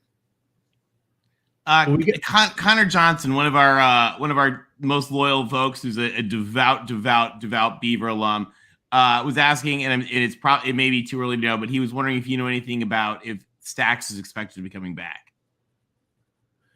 I think so. You know, obviously, I think it depends on. It kind of depends on if Deion Sanders wants him back, to be honest with you. But you know, Jaylee Stax, you know, it's interesting. It comes from a Beaver alum because that was the one game that Stax really played a lot and looked pretty good, even though you know Oregon State killed him. But you know, there were so many injuries with running backs that Stax looked pretty good in that game. I don't know if he's a Deion type of guy or not, but you know, he's a guy that's got a couple of years of eligibility left, and he's a big bruising back, and so I would imagine that he would be back. But again, it's hard to say with Deion. You know, who does he want to keep? Yeah, I know that Coach Prime I just know he's gonna have the confidence in himself. But you know, we've seen some programs, Sonny Dykes turning a 5-7 TCU around, and you have teams like DeBoer and Washington and USC and Riley turning teams around really fast, right? Because of the new NIL and the new transfer portal and the way things get sped up these days. Are there any concerns? Because we had a Michigan guy here say, "Why are you guys talking about Deion?" Apparently, he doesn't follow the news very much. But are there any concerns from you guys? You know, he said that he'd be lucky to win 4 or 5 years next year, 4 or 5 games next year. Colorado's won 5 games in 2 years, right? So, I mean, a 4 or 5 win season would be a great step in the first direction. How concerned are you with the fans and the support system that Coach Prime's going to have? How patient do you think they're willing to be given how things have been unfairly sped up for all new coaches? Well, it's an interesting question because, when you bring in Deion Sanders, I think the expectations raise quite a bit. But there's also the fact that CU has not been very good for a very long time, and you're coming off a 1-11 season. And I think this fan base would be, maybe I'm wrong, but my sense is if you could just get to a bowl game next year, that would be tremendous for this program. And if you're 4-8, but the 8 losses are very competitive, and you're losing to USC by 11 instead of by 400 like you did this year, things like that, then maybe they're satisfied with that. I don't know. I think it's super hard right now to project what CU is going to look like next year because Deion's just getting started, and what exactly is he going to bring in? There's talk Travis Hunter, the #1 recruit in the country last year, might be following him from Jackson State. How good is Shedeur Sanders at this level compared to FCS? So there's so many knows with what he's going to do. Does he bring in this anywhere close to the star power that Lincoln Riley brought into USC? I don't know if he's going to bring in the Blitnikoff Award winner, and a Caleb Williams type, but I think that's so unknown. And so the expectations, I think we're going to find out more in a month or two when kind of we see what his roster is going to look like. All right, Brian, we have taken more of your time than we promised, but we really, really, really appreciate it. This has been absolutely fascinating. We do this show, and we have wonderful folks from all 12 of the Pac-12 schools that watch, and I can't tell you how excited we are. I mean, I know you're a professional journalist, but for all the Pac-12 fans from all 12 teams, it's so good to have CU back. Yeah, I am a journalist, but I also did grow up here. Born and raised in Colorado, and I was in high school when they won the national title, and I loved. I mean, it's amazing to me sometimes that I wouldn't say a friend, but I've gotten to know Darian Hagan very well. And like Darian Hagan, like, are you kidding me? When I was in high school, that was the man, And so So I've been a fan. I've kind of lose my fandom being a journalist, but you're still that fan, right? And so it's exciting to see Colorado having some excitement. Are they back yet? I think we're going to find out. I wouldn't want to say they're back yet, but I think they have a shot to be back, and that's much better than what we've seen over the last few months. Well, Brian, I know that you've got several people that probably started following you in the last week. Can you let our audience know how they can follow you and keep up with all the latest breaking news on Coach Prime and CU? Yeah, real quick, it's funny because I've never really paid attention to how many followers I have, but I suspect it's gone up this week. Yeah, I was gonna say I haven't been able to ignore the constant notifications, and so around Saturday night I started looking like, okay, what's my follower count? And then I've gained like 3,000 followers since Saturday. It's insane, And so, yeah, if anybody else wants to follow me, I see it right there on the screen at Brian Howell 33 on Twitter, and buffzone.com is where our coverage goes. So, follow me there, and we'll get you the latest on the Buffs. Hey, Brian, thank you so much for joining us. We really appreciate it. Let's go Buffs. Thanks, guys. Thank you. Thank you. Have a good night.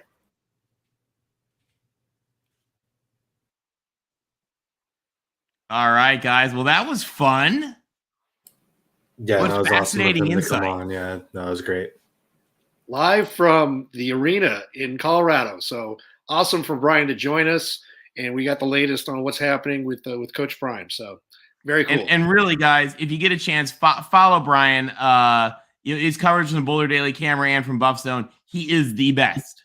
And Colorado is relevant. Colorado matters. And it's gonna be pretty wild. And it's a great story, and it's a great story for the Pac-12. So if you guys are here, I know we don't chant like some other conferences do, like morons, but we do have pride in our conference. We do like to know what's going on. So be a great story to check out if you guys have a little time. Absolutely. And guys, we were talking about some of those metrics. I thought this was pretty impressive. LBC sent this over. This is talking just a little bit about the Prime effect. LBC, you want to hit some of these numbers and what's going on in Boulder? Yeah, it'd be great. But let me see if I have my eyes going here. It's kind of Oh, hard. okay. Yeah. I got a bigger screen right here. Okay. Just some heads up, guys. Kind of the effect that this has had just in his announcement. Remember, I mean, you got to think Colorado has sort of struggled a little bit for attention. Yeah. How about 173,000 new followers, 42 million new impressions, Wow. 1,400 season ticket deposits put in, 2,000 season ticket interest forms, and 6,000 new season tickets in the pipeline. And remember, Colorado, guys, unlike a lot of our conference, Colorado sells out their stadium even when they're awful. And online revenue, close to $50,000 in merchandise sales in one day. One day. The prime One day. effect. They can't keep the shelf stocked.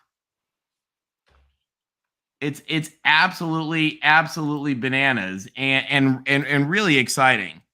I thought this was interesting, guys. So Coach Prime is going to be the third highest paid coach among current Pac coaches. Will and D, hold this right there because we are going to chat. See you Notre Dame in just a minute. Will and D, thank you for that though. We got Jay there. Hey Jay, thank you very much for supporting the channel. And Jay, we love having you, and we love seeing you live the other night from Vegas too. Even if you are a friar, we still love you here. We do. He's a Santa Barbarian and a Trojan. He's good people. That's who he is. Thank you, Jay. And that was a great chat. So, guys, these are the 12 Pac-12 schools, what they pay their coaches, and what their records were this year. We sort of know who's on the left. A pretty amazing David Shaw, of course, no longer there, but was phenomenally well compensated.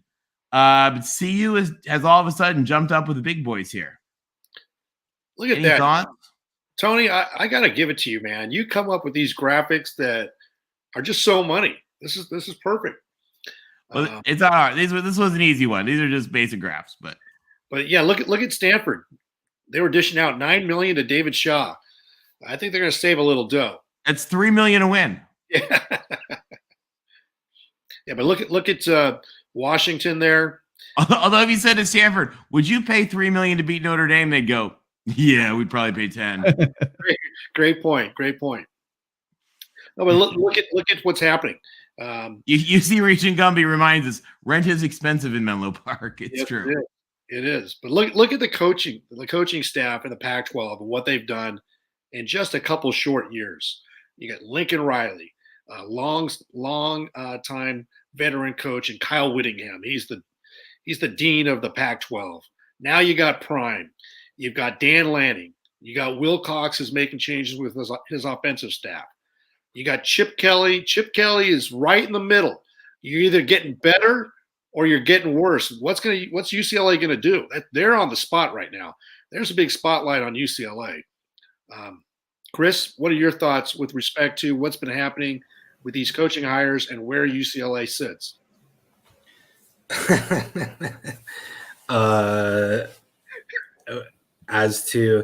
the funny thing about the 4.8 and the 4.7 for UCLA in college, you have to go get that approved by the regents, right?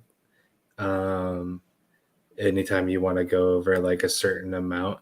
I don't know how eager the regents is going to be to increase that for us in the future. We'll have to see. There's all those little battles going around. But as to like the actual coaching position, I mean, I'm kind of wait and see at the moment.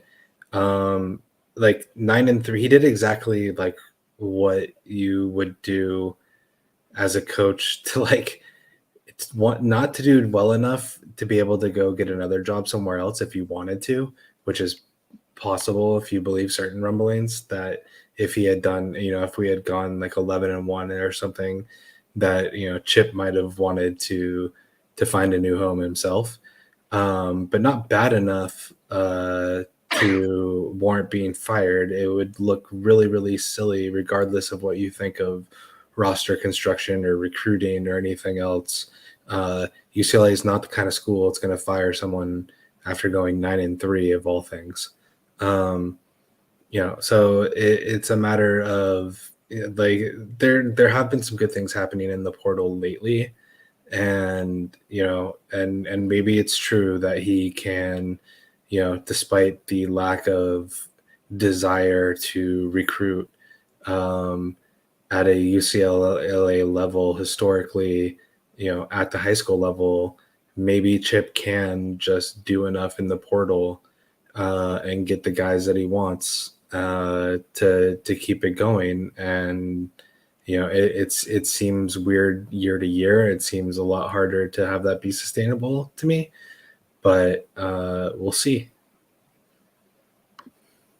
And thanks to Lou Rogers for that nice note. We appreciate it. We're glad to have you here. All right, guys. So we chat a little bit about what the legacy is of Colorado that's been reawakened here. Yes.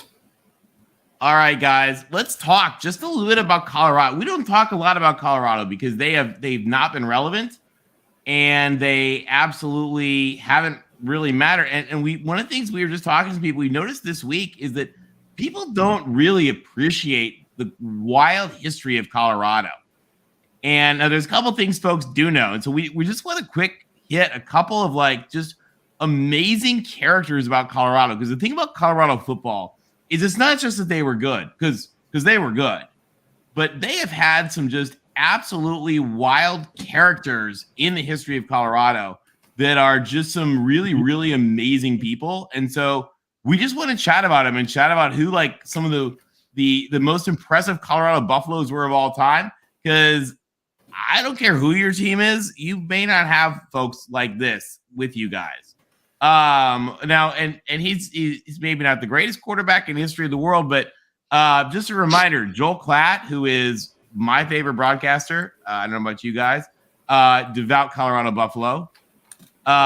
Everybody from Michigan. Wait, can you go back, Tony? Can you go back to that picture real quick? Yeah. Joel Klatt looks like, why is the punter? Was he a punter or a linebacker? Was he really a why did they let the punter he looks like a linebacker. Does he look like a quarterback at all? And the funny thing is, I think he looks older at age 22 than he does now. That's completely. LA has been good to Joel Klatt. My goodness, absolutely. All right, sorry about that. No, it's true. But guys, there's three characters, and I want to tell you guys a little bit about them, and then get kind of your take. That are just unreal characters about from Colorado. And the first is Whizzer White. Like, this guy is not real. So how many of you guys have heard of Whizzer White, also known as Justice White? So this is a guy who played from a high school class of 6 in Fort Collins, played football, basketball, and baseball for Colorado. As a basketball player, he led them to the finals of the first NIT at Madison Square Garden. As a football player, he finished second in Heisman Trophy balloting. Led their football team to an undefeated season, losing to Rice in the Cotton Bowl, unfortunately. Was the student body president and valedictorian, dated the university president's daughter and married her for their whole lives. Then, get this, was drafted 4th in the draft, but also in the same week he was drafted 4th by the NFL, named a Rhodes Scholar. So he postpones going to Oxford for a year. As a rookie, is the NFL's leading rusher. Then he's like, all right, I got to go to Oxford. Leaves the U.S., goes to Oxford in 1939, hangs out, was idolized by the Ambassador Kennedy's kids, Joe and Jack. You might know them. Then, of course, World War II comes out. He is on his way to Harvard Law, gets sick on the train and says, I'll just go to Yale. Gets off at the New Haven station because he's sick. Finishes number 1 in his class. Then this is amazing, gets selected to enter the Yale Law Review, but the Detroit Lions beg him to come. So he says, all right, I'll take another semester off and play for the Lions. Is once again the NFL's leading rusher before he just decides to go back to law school. And then he goes and he's a war hero for a little bit, makes a fortune in Colorado as a big-time lawyer, helps get his friend Jack Kennedy elected, and then spends 31 years on the Supreme Court. Like, how is this a real person? And this is this is an example of, we have 3 like quick examples of this. Like, this is Colorado football. Literally one of the most amazing football players in history, who just happened to also be 31 years as a Supreme Court justice. What a nugget, man. Tony, that's amazing. It's amazing. And people don't know this because Colorado's terrible. This is literally Justice White. Let's talk about Salinesi. How many of you guys in the chat? How many of you guys in the chat remember Salinesi? Anybody? How many of you guys are over the age of 40? Right here, man.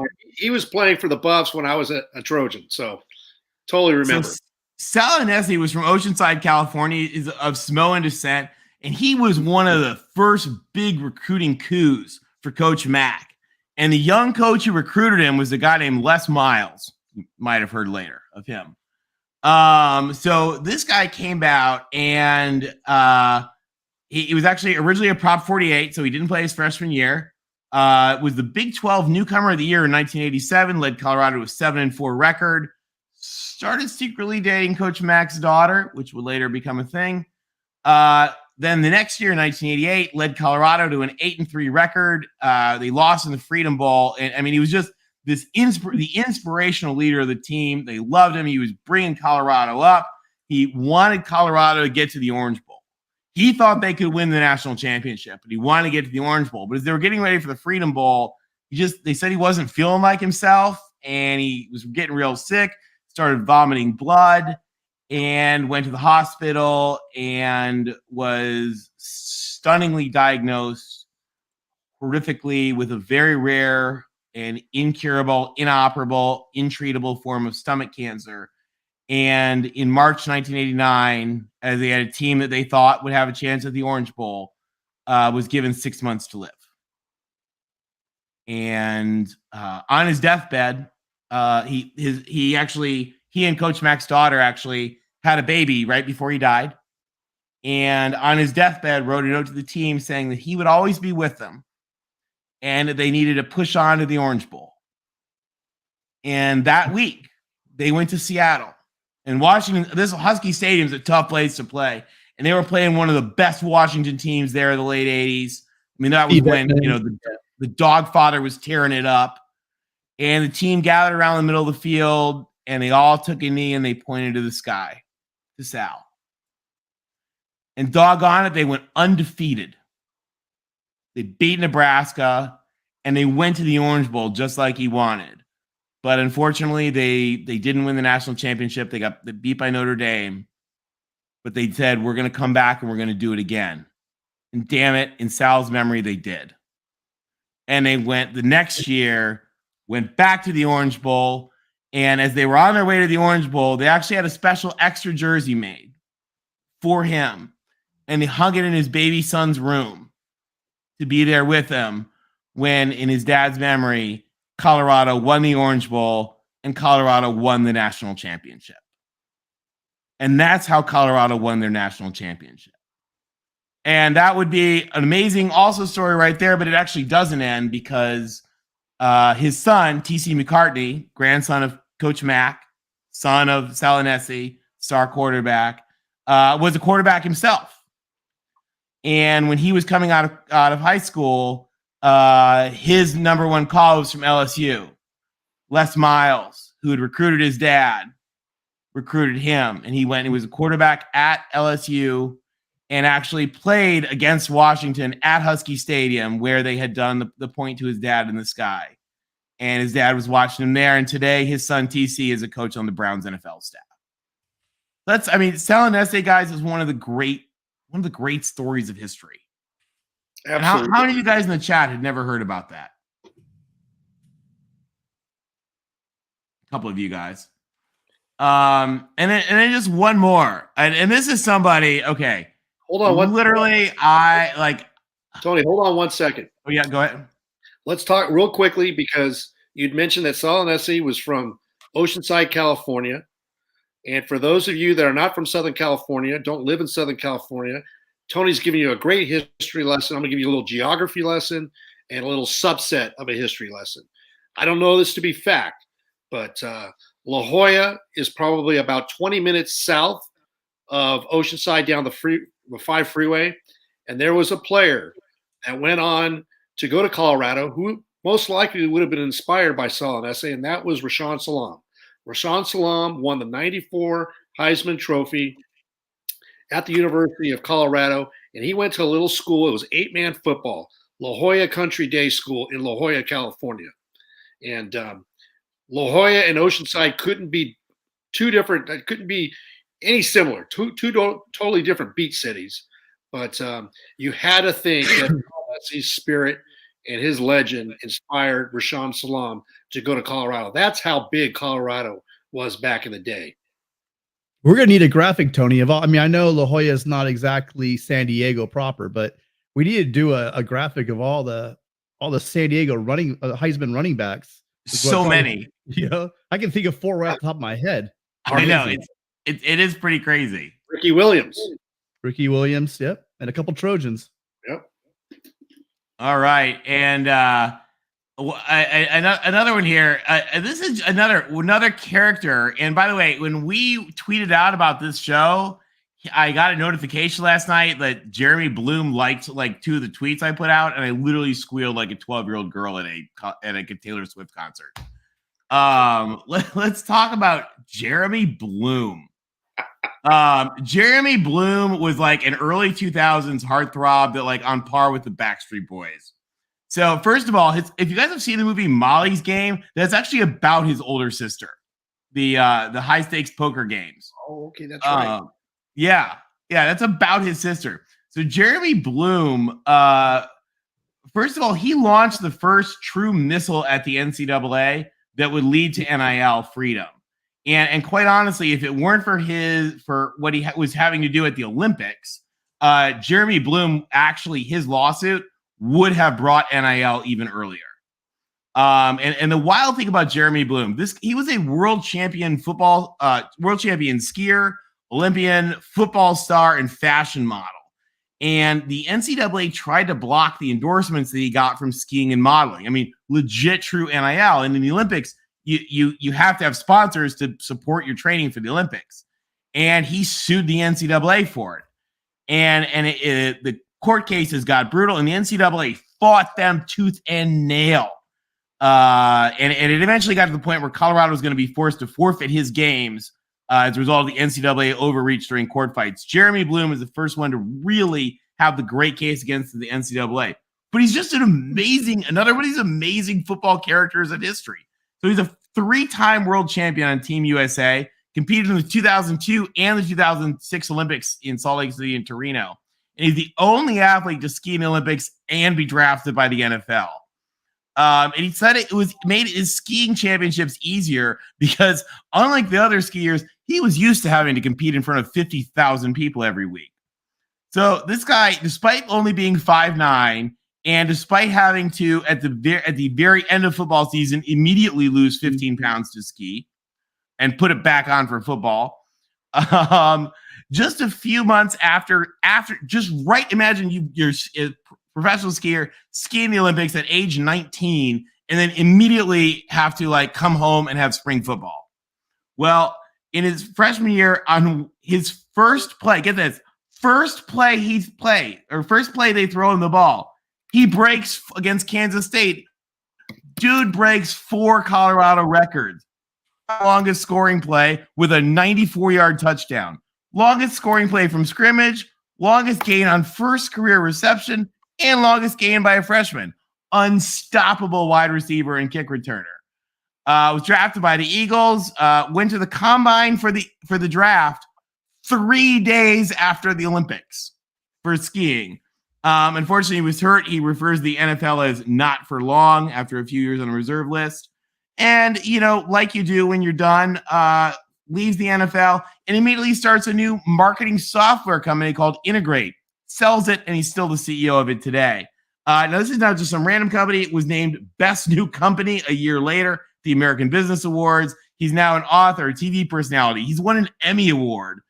He's chairman of the board of Wish of a Lifetime, which is through AARP, a board member of the 2028 LA Olympic Committee, and he's a popular football and skiing analyst married to a Brazilian actress. Like, Jeremy Bloom is freaking awesome, and he helps to really define Colorado. So, this is just the kind of thing that, I think that a lot of our people, particularly our Pac-12 fans, don't really know about these wild characters of history. And there's a great interview, right, Tony? A great interview he talks about how he was integral in bringing Coach Prime to Colorado. You sent me that link, and it was just an amazing link. That's what I was just going to get to. Oh. Not only is he, legendary Colorado figure, he's still very involved. And Jeremy Bloom is one of the key people that helped get Coach Prime to Colorado. So, this is why Colorado football matters, guys. And I know they've been so bad and people haven't appreciated it, but it's folks like this that are really why Colorado's mattered. So,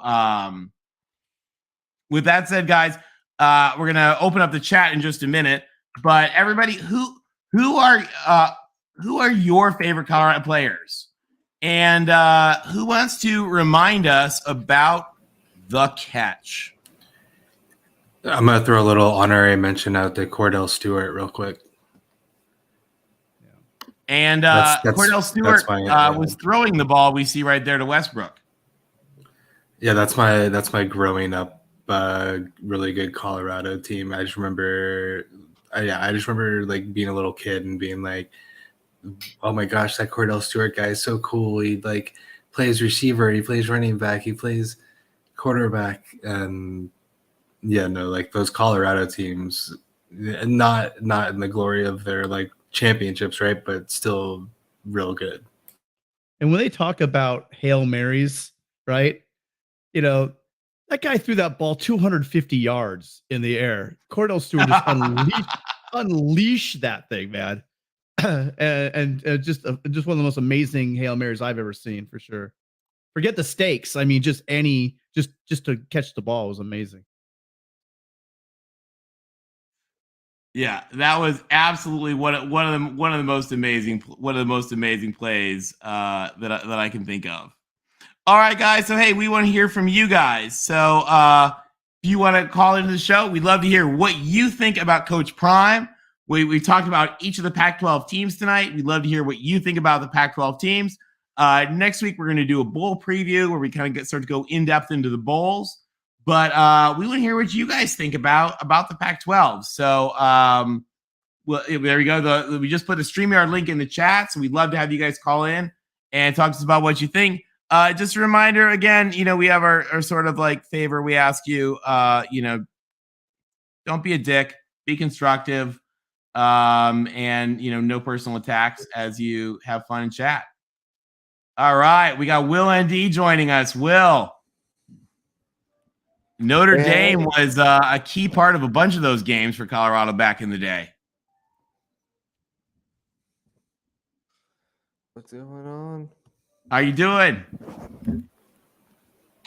Doing good. What do you think about Coach Prime? Excited for Coach Prime back in the big time, back in the FPS. Are we going to get a repeat of those classic Colorado Notre Dame games?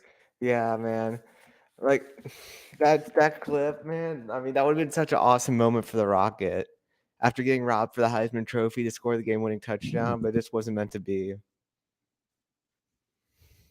And by the way, Mr. DeWeedy is putting out about Darian Hagan. So supposedly, I don't remember. Did Brian mention this? Darian Hagan is actually the one coach on the Colorado team that is being retained by Coach Prime. That's cool. But Sal, I think Sal was there. It was divine intervention for Sal. The 5th down, that was divine intervention. That to make the refs give them the extra down. That was divine. That was all him. That probably was divine intervention from Sal, actually. Mm-hmm. Can we take a look at the bowls? Yeah, absolutely. All right. Which ones do you want to talk about? So next week we're gonna do the whole show is gonna be kind of focused on bowls. Okay. But which bowls are you looking forward to? I'm looking forward to Oregon and UNC. That'll be a fun little shootout. Lots of offense, yes, definitely. Mm-hmm. What's your thought? Yeah. What's your prediction on that one? I think the Ducks will edge them out just because I think the Ducks have a bit more of a defense than UNC. I mean, I think everyone does. So I'm definitely leaning Ducks, but it should be exciting. UC Region Gumby has a question for you. Yeah, we're taking on South Carolina in the Gator Bowl. So I hopefully we think can he's take just trolling down your you. little brother, That's USC okay. Junior. Hopefully we What can take that. Will, what do you think about Washington, Texas? I think Michael Penix is going to put on a show. And Quinn Ewers, like, he's been a little inconsistent. So if we see good Quinn Ewers, it could be a tough one for the Huskies. But I think Texas will bow down to Washington. And the Huskies will go on the road and win it in the Lone Star State. What do you think also- about Pasadena? I'm sorry, go ahead. I was gonna say I'm also kind of like I generally tend to be in bowl games, like thinking a bit more of like which team's actually excited to be there, right? And like the Texas, I already heard D4 when we were joking about potentially matching UCLA and Texas up about how like so many guys from Texas aren't even going to play in that game. Meanwhile, you got like Penix has already said he's coming back to school. He'll be playing that's Washington. I think is so much more happy to be there, and I agree with Will that Washington takes it. Wait, is Penix getting like a sixth COVID year or something?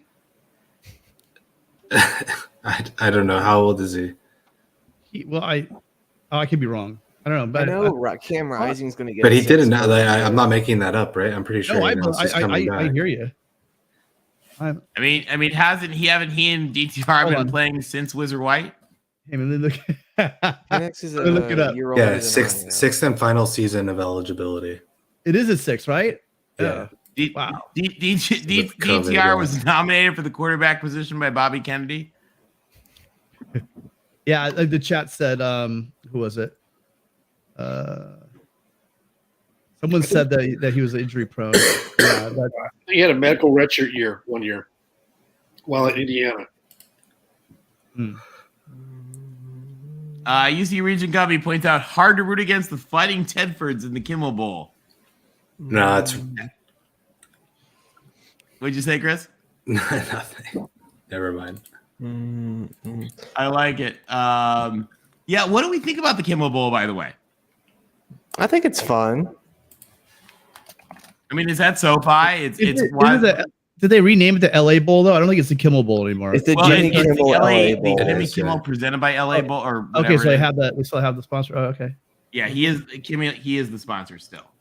that's great. I really want Kyle Whittingham and the Utes to kick James Franklin's butt.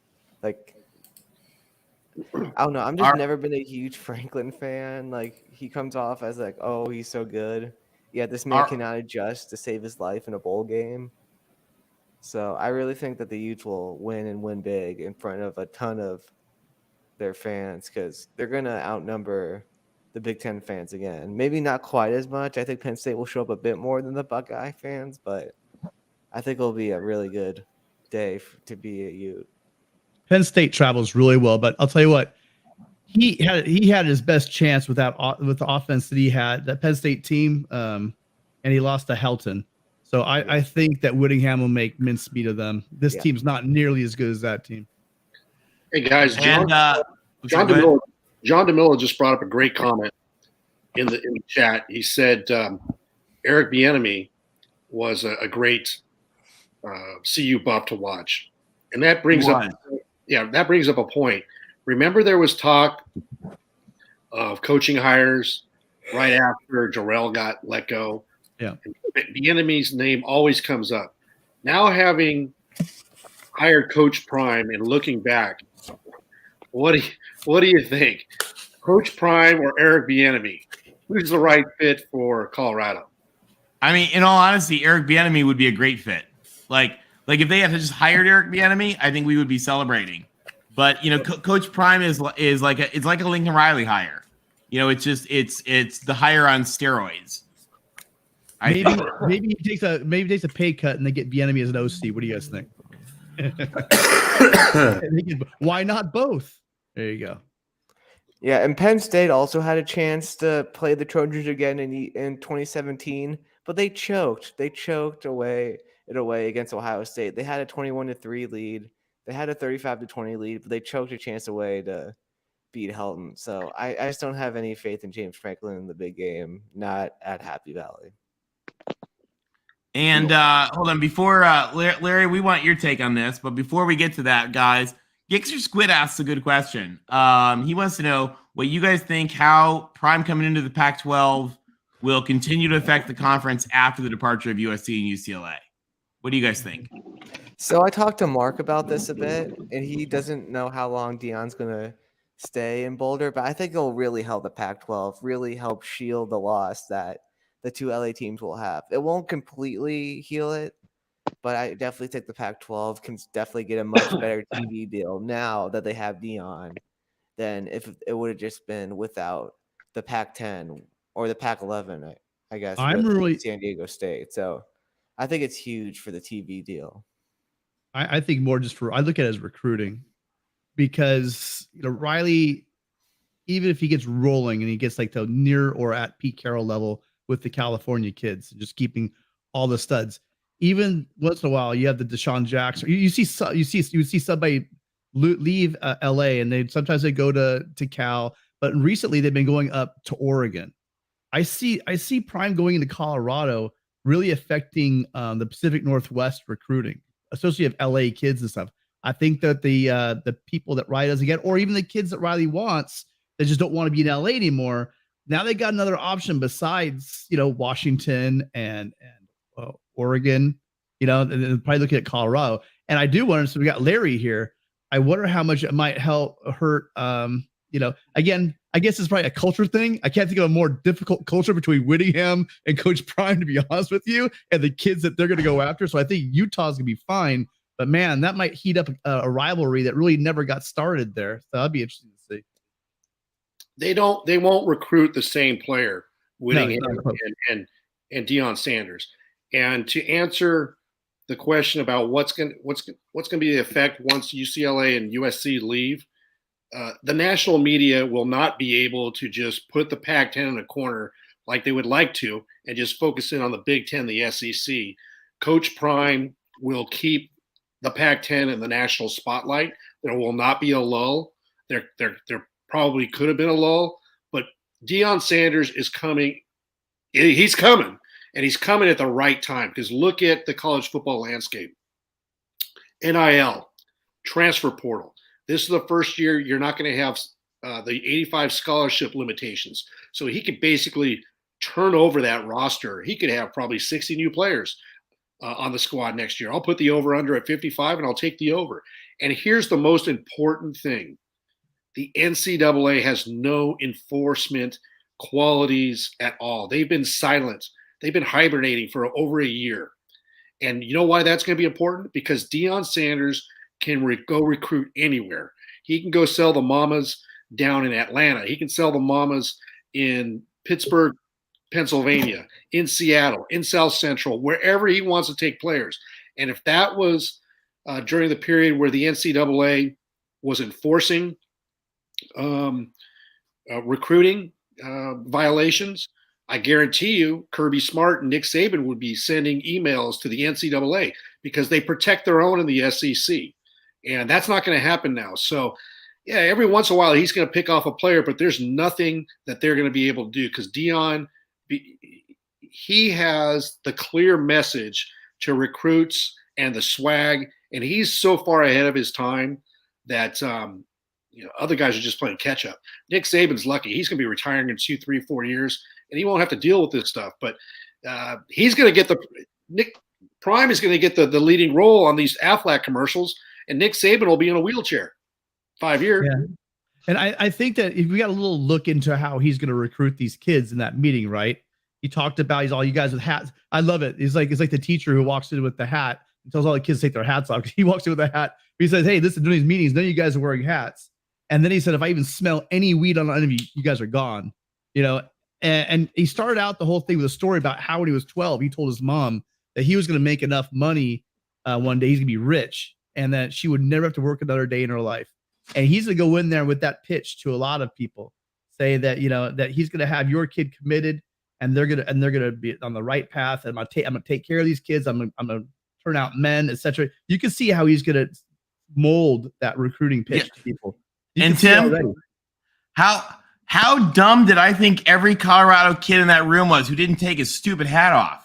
That one, listen, you guys, have you ever seen the video? There's one kid way in the back. He's got kind of like long, moppy hair. You see him about it took a little while, about 5 seconds. He goes, he took his hat off. Yeah, like you're sitting in the front. Deion's literally saying, like, "You're not gonna be any hats in this meeting," and they're just like, huh? "Okay." And I'm like, "Okay, do you need your here's your transfer portal form?" Right. There's one kid that if you watch it, I caught that too. There was one dude way in literally probably the back row, way in the back left-hand corner, who just kind of just waits a second, so he's not looking, takes his hat off really fast. It's pretty funny. Gix, no, Larry, how you doing? Yeah, good. How are you? Good. Do you have any questions, or you want to wrap up talking about the Pac-12 stuff? Oh no, I just this Deion stuff's going to be really interesting.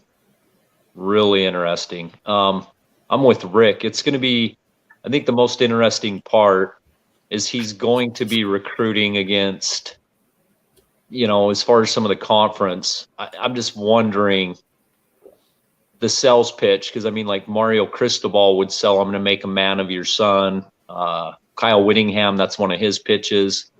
So I don't know. It's just going to be strange to see what kind of recruits he gets. I don't know. I just hope it doesn't turn into a shit show, a circus. Like, I like the attention. I just don't want it to be a circus.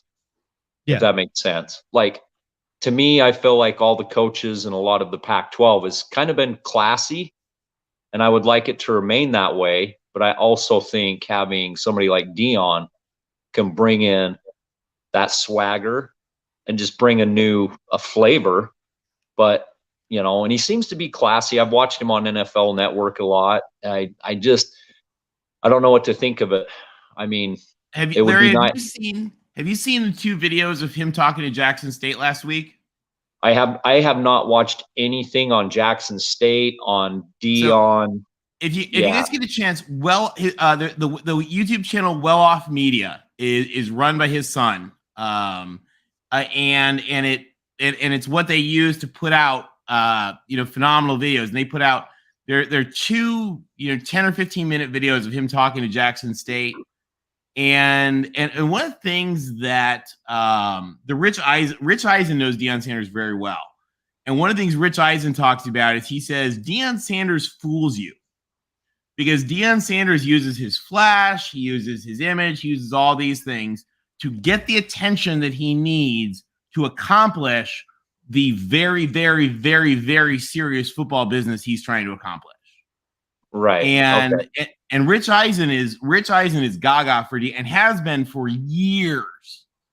And one of the things he talks about is when Deion was named to the NFL to the Hall of Fame for the NFL, they like sent a car to get him, and they had a press waiting and all this, and they pulled him off of a youth football practice that he was coaching, and he was furious that they pulled him off the practice he was coaching.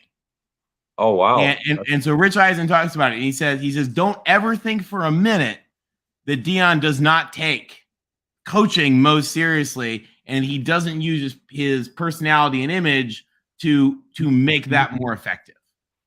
Right. Okay. And if you get a chance, like I said, watch the video of him talking to the Jackson State kids, and I'd send my kid to play for him in a minute. What was the link on that one? It's called Well Off Media. Well Off Media. Okay. So guys, how do you think? I mean, obviously we don't know the team that Deion's going to have yet, but should the expectation be to do what Lincoln Riley did at SC this year, or should it be more just 8-4, just get to 8 wins? Not even 8-4. Are you talking about like in 1 year? Not even 8-4. That team is so decimated roster wise and whatnot. Like they could go.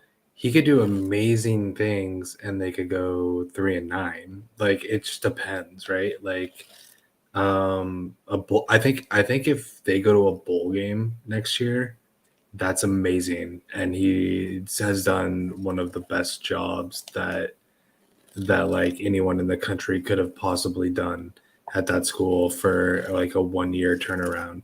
I know SC went 4-8 last year, but that not all 4-8s are created equal.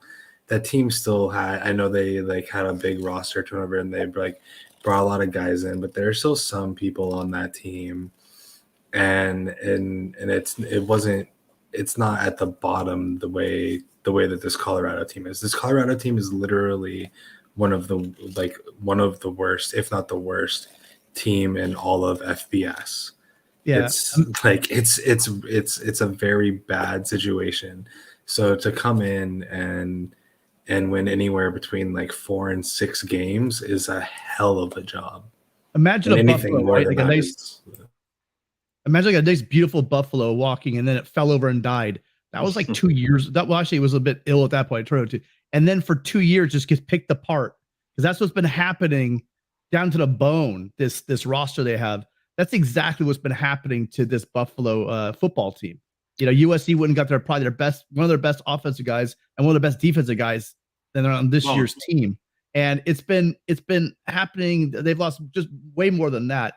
And to look at the SC example, Chris is a good point.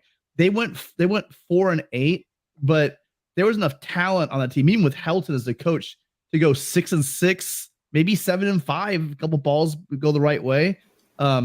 that team quit. They fired him. They put the cornerbacks coach as a head coach, and you pissed off your coordinators. It was a mess. Players quit. It was bad culture all around. The thing with them is they might have the players in place right now, but I do think that just having the culture change alone, with Deion getting in there, bringing some plug and play kids in, keeping the core players that are there left, and really using the transfer portal, it would be literally a miracle if they're bowl eligible. And I would equate that to anything that Dykes or Riley or DeBoer has done if he went 6-6. It'd be on that level with the roster they have this year. I think it'd be more impressive, to be honest. Possibly, I would get you. Well, I agree. I think 3 to 4 wins is realistic, because you have to look at the Pac-12 and the teams are better. So you're going to have to beat all of these teams. I believe they also open up the season at TCU. So yeah, they're not going to. Their non-con is rough. Yes, Nebraska. It's Nebraska, TCU, and Colorado State. Ooh. Yeah, so they're not going to. 3 to 4 wins would be huge. I liken this to, and Larry, you could probably relate, back when Utah joined the Pac-12 from the Mountain West.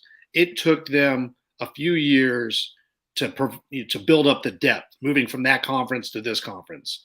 And I mean, you watch the video of that football room, it looks like a high school team. That doesn't look like, I mean, they have to turn over that roster, and it's going to take time to beat some of these quality teams in the Pac-12.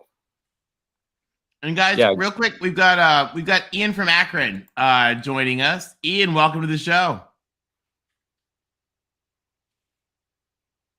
Oh, Ian, are you there? All right, we'll hold him in the back then.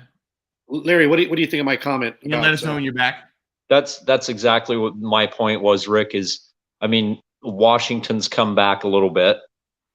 They're definitely on the rise. If Penix is coming back, Oregon State is a staple. USC is a staple. Utah is a staple. UCLA, we're not sure what they're going to be yet. I'm sure Chip Kelly's going to get somebody in there. You know, it's going to be hard. If they hit 4 wins, that would be very impressive. You know, the fact that like USC had a coach and a quarterback and a receiver that all played in the same system. And you also had a defensive coordinator that came with them, and you did have some talent at USC. And so that's a once in a lifetime kind of setup that USC got. I don't think Deion's going to be maybe second year. Maybe he can get bowl game, maybe 8 maximum, depending on schedule. But I have to agree. I think the league is just starting to get back to what it was in the 16, 17, 18 season where a lot of the teams were competitive. And so he's firing from the rear. Obviously, when USC and UCLA move, he could find himself up there in the top 3, 4, possibly. And then he's not going to be around, in my opinion. And we've got, Ian just disappeared again. Ian, That's another thing. Sorry, Ian, it popped you out again. Pop back in. Sorry, Ian. I don't know what's going on with internet. Looks like it's being sketchy. Sorry about that. If he's successful, how long does he stay there? Is another question. I didn't want to bring that up with Brian. I didn't think that was like the tone. He just got there. So during when we had his time, I didn't want to talk about that. But it's almost like, I'll give the example. I was talking to Tony today on the phone, and I said, when Pete Carroll came to USC, it was like, okay, who's this guy? No one really, whatever. And they started winning. As soon as he won that Orange Bowl, people started talking about the fact that he's going to want to go back and prove something in the NFL. He's going to want to go to the level. He's going to go to the level. He kept saying, win forever kind of thing. And then as he kept winning, we knew he was going to go eventually when he got the right things. If Deion, I think, we don't even know. This is his first FBS gig. But I would have to think that if he's very successful at Colorado, he's going to start getting looks from some SEC schools, right? He's going to start getting some looks from the NFL eventually. So I think just really quick, so I know I'm going on and on. But they're doing that well, Larry. They'll be able to pick whoever the successor they want because they'll have a program running again. That's the key. They want, as long as the NCAA doesn't come and hamstring them and knock them back 8 years, then they'll be ready to roll from there. No, See, sorry, go ahead.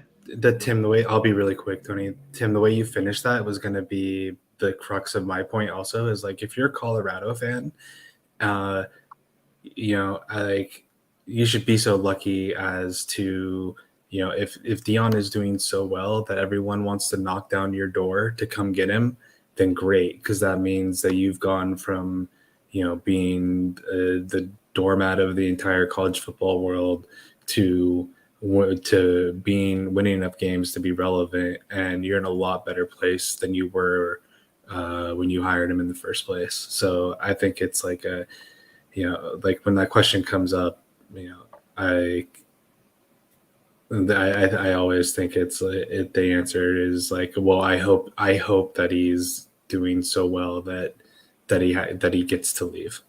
And it's that thing. When they have that, sorry, Tony, this is exactly what we talk about too as well. If you have that happen, right now there's a culture of losing at Colorado. If that's rolling, and let's say you lose your coach, it's not just like when Deion came in and said, hey, there's a culture of losing here and blah, blah, blah, we're going to change all that, we're going to do this. It's also the fan base. It's also the student body. It's also the donors. And no one's going to want to go back to Carl Durrell if it goes where we think it's going to go. It's you've trained your fan base and your donors that this is how they do it at a higher level of football. And I don't think they're going to fall back into that. Sorry, Tony.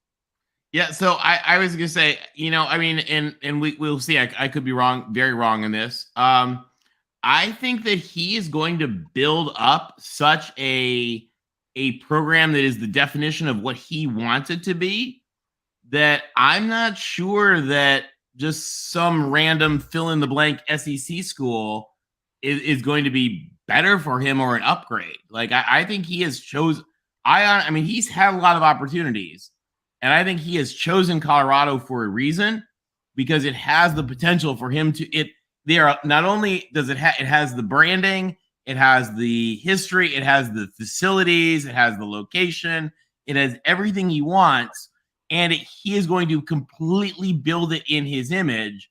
And the idea that I should just go to the SEC is I don't know that they're, unless he's going to replace Saban.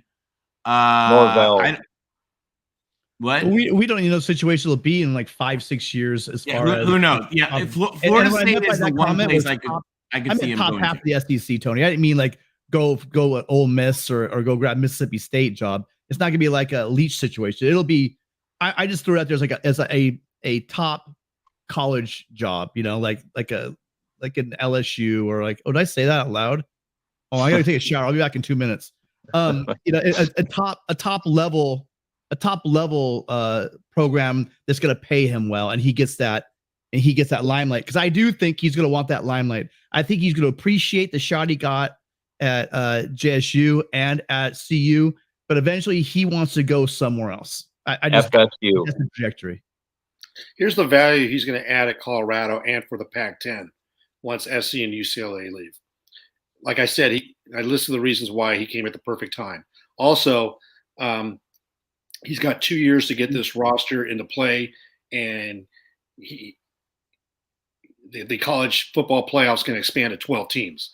So there's an outside shot for him to get Colorado into that 12-team playoff. And I'll tell you what, he is the perfect spokesperson for the Pac-10 to get the media's time, attention, and speak in a language that we all kind of speak in, calling BS on the SEC or these other conferences being better than the Pac-10. He'll basically lay it out, and there's no better spokesperson that can cut through all the BS to make a statement for the quality of football that's out here. So that is something that's to be determined. But if there's anybody to basically translate and call BS on certain myths and traditions that exist, it is Deion Sanders. And think about the Pac-12, right? They've been doing really well in these hires. Yeah. Now you have our two of the worst programs, right? You have ASU getting Dillingham, which is we'll see how that goes. And then you also have the investment going after Coach Prime, the worst school in the Pac-12, making possibly the best hire 5 years from now, 3 years from now, maybe the best hire in this whole coaching cycle. So at least you can say is the Pac-12 is not rolling over and hiring Dorrells anymore, right? It looks like things have changed. There's better leadership across the board. Definitely with Stanford hasn't made its hire yet. Yeah. Well, there's still time for Stanford. But Kliavkov, I think he put a moratorium. I mean, he basically told people, look, you guys need to do. You guys want us to have a TV contract that we can actually pay our bills with. You guys got to get your crap together. And I think that some schools did it 2 years ago, or began 2 years ago. Some did it last year, and now this year. It's getting cleaned up, guys. I don't know. Hopefully, we can win some bowl games and we can stop the laughter. But I mean, what they're doing off the field is showing that they want to be competitive. All right, let's hear. We got Ian from Akron who's trying to join us. Ian, are you with us this time? I am. All right, welcome. Hey, guys. What do you think about Coach Prime and the big excitement this week? Well, Deion's my favorite football player of all time, so that's one thing. But who brought up Jeremy Bloom first? Oh, that was us earlier. Who did it though? Which guy? Oh, he was on. I had him on the agenda. I don't know if we came up earlier, but we had him on the agenda for a while. Yeah. So when I was a kid, I watched that. That made me know what Colorado football was. I remember. Was it Jeremy Bloom catch? He was so good, wasn't he? I was like, I want to be that because I was a wide receiver and I catch punts while drop one. But guys, has Deion Sanders ever failed? No. So why would anyone doubt? Ian, I'll tell you, I don't. And part of the reason is, people have kind of an image of him. I've watched both of his speeches to the Jackson State kids. I've watched Deion talk to the Colorado kids. And if I was, well, I'd have to have been a lot better football player than I actually was. But if I was a serious recruit, I'd pack my bags for Boulder tomorrow. Exactly. So we live in like a dog-eat-dog world, and I don't necessarily enjoy the way that he spoke to some of the players in the press conference, but I understand what he's doing. Did you hear what they said with what Brian said from the Boulder Daily Camera about how many players have jumped in the portal since he came? I'm sure plenty. No, like 3. Oh, it's 2. So yeah. So Or you're 2. saying they stayed because it's a challenge because they want to be there. They want to the player, and this is, and I've read some accounts of Colorado parents talking about this. Like, these kids, like this, they want to compete for those roles. Like, this is kind of like, this is the dream for them. So he went in there like military style and said, "All right." So, It's the opening of Full Metal Jacket. Ian, but also it's, I think you see, here's what we just saw it on television. This is the conversation that usually coaches pull one-on-one with kids or in an auditorium like that. It's what they say. I remember, you probably didn't, because it's this USC thing, but we had John Jackson on. He was talking about his son. And basically what staffs do is they come in and they run the kids into the ground, seeing who wants to stay. I mean, they kind of do that in high school. Really. That's why I said military. Like, I'm not saying I agree with Deion. I just said it's like a lot of people are going to take that wrong. But I think, I totally get it. And like, this is already a guy who's gone through the ropes of being, in the NFL and a player. He's not a fully developed coach yet or anything. But what I'm saying is, like, I think he's just a guy who has never failed and he knows what it takes to be successful. So who's going to be with us? Who's going to stay? Who wants to be here? And that's what he said. I mean, a lot of their, when people put out that like 45-second clip, the next thing is he's like, say it with me. We're going to be, and I forget what he is. It's like, we're going to be like smart. And the team's like smart, dedicated, committed. It's, and I mean, he's rallying the team, and they don't want to go anywhere. I think they're going to have to go, but exactly the first question ever failed, and the point here is when he went to draft day, he changed the culture of football. He looked rapper. He had chains on. He had on. I have a shirt that has Deion's draft day, like his picture of it on a shirt. That's awesome. Yeah. I asked him to make that for me. Okay. Because what he did when he was in college, then he got drafted. And then when he was in San Francisco, I think he played there for like 1 year. He's stepping on his wrist like he's got a watch, looking at the time, pointing up at the billboard, looking at the Chargers, saying, "Hey, guys, I think your time is up. Do you have enough time?" And I remember that when I was a kid. And then I couldn't help but look at Cowboys, a very young guy. They had Troy Aikman, Emmett Smith, Michael Irvin, Deion. But Deion was like, whatever Charles Woodson did, Deion was that much. Like, how are you going to just put a guy on offense and run into, in the middle of a game, any game, and just never fail? What I'm saying is Deion is not going to be a failure no matter what he does for Colorado. I think you've hit the nail on the head with that. And Mikey, you bring up a great point. There was zero controversial things said. That is the new coach script coming into a 1-11 program. And here's what I'm gonna say to you, because this is not a political show. So I'm gonna say this as just gonna say it straight. The people that are saying that it's anything else than what a coach coming into a 1-11 program is, you got to ask why they're saying that, because you're spot on, Mikey. You're spot on. And what's different about Deion? He's a little flashier, Yeah. You got to what their agenda is if they're saying anything about the way he talked to those kids. Because I got news for you: if Nick Saban said that tomorrow, or a lot of other coaches said that tomorrow, they wouldn't be saying that at all. And Randall knew what the four were: smart, fast, tough, discipline. Ian, question for you. Yes, sir. You mentioned you grew up watching Jeremy Bloom, and you thought he was a great receiver. How old were you, if you recall? I didn't say he was a great receiver. But you grew up watching him. Yes, I remember him. I remember a couple punts, and then he just brought him back because I love football. How old were you back then, if you can recall?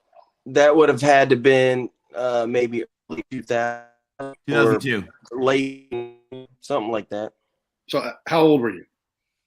At that time, I would have been about, we're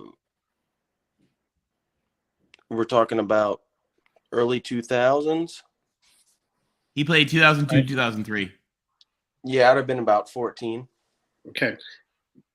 Tony, you saw if you haven't seen the TMZ interview with Jeremy Bloom, there's another thing that he did, and we kind of talked about it a little bit. But Tony, why don't you talk about how Jeremy Bloom, his inspiration was Deion Sanders and how he wanted to change his name. So you tell it. inspirations for me because Jeremy Bloom and Deion was my favorite. So Jeremy Bloom, on this TMZ interview, the day after Carl Dorrell was fired, he's got passion for Colorado, and he knew he had to create change, and he wanted to get Deion Sanders a chance to be interviewed because he shared the story when he was growing up. Deion was it. He played 2 sports. Jeremy Bloom skied and he played football. At 12 years old, he talked to his mom about changing his name to Deion. He was that into Deion. So, being a kid and at that age, you look up to these athletes. Maybe like you looked up to Jeremy Bloom, you thought, wow, this guy's a great punt returner, receiver. He's got flash, he's got style. But that same guy, had this admiration for Deion Sanders. And what he did is, Jeremy Bloom played in the NFL. There was 4 guys that he contacted that knew that Deion Sanders respected. One of them was Myron Rolle. So what he did is he had these 4 reach out for Deion Sanders saying, hey, look, get in contact with me. I want to set up a meeting with you and Rick George, the Colorado AD. And so Jeremy Bloom, kind of symbolic of his company, Integrate. I think his company's called Integrate, that he sold. That's what he did. He integrated himself and the Colorado history and his vision for who would bring Colorado back from 1-11 and the dregs of the Pac-12. And so, credit to Jeremy Bloom. Dude, he helped broker the deal. I'll drop the link to that interview. That was really great. If you guys haven't seen it, I'll drop at the end of the show, so you guys can all go leave and watch it. I'll drop you guys that video because it's a great story that Rick summarized right there. It's pretty amazing. And we're getting ready to wrap up, so you won't have to wait long. You got to remember when you're a white boy playing wide receiver here and you see Jeremy Bloom returning punts. That's big. Who's 5'9", by the way? Yeah, exactly. He's 5'9". Exactly. And smoked past the Big 12. Exactly. Like why don't we have punt returns anymore, guys? Dangerous as hell. What is it, Rick? What'd you say? It's dangerous as hell. It is dangerous as hell, but it's like, is special teams coverage better or is it what? Because we have better special teams players. Or maybe we need more mogul skiers who are like, yeah, this is fine. Britton Covey.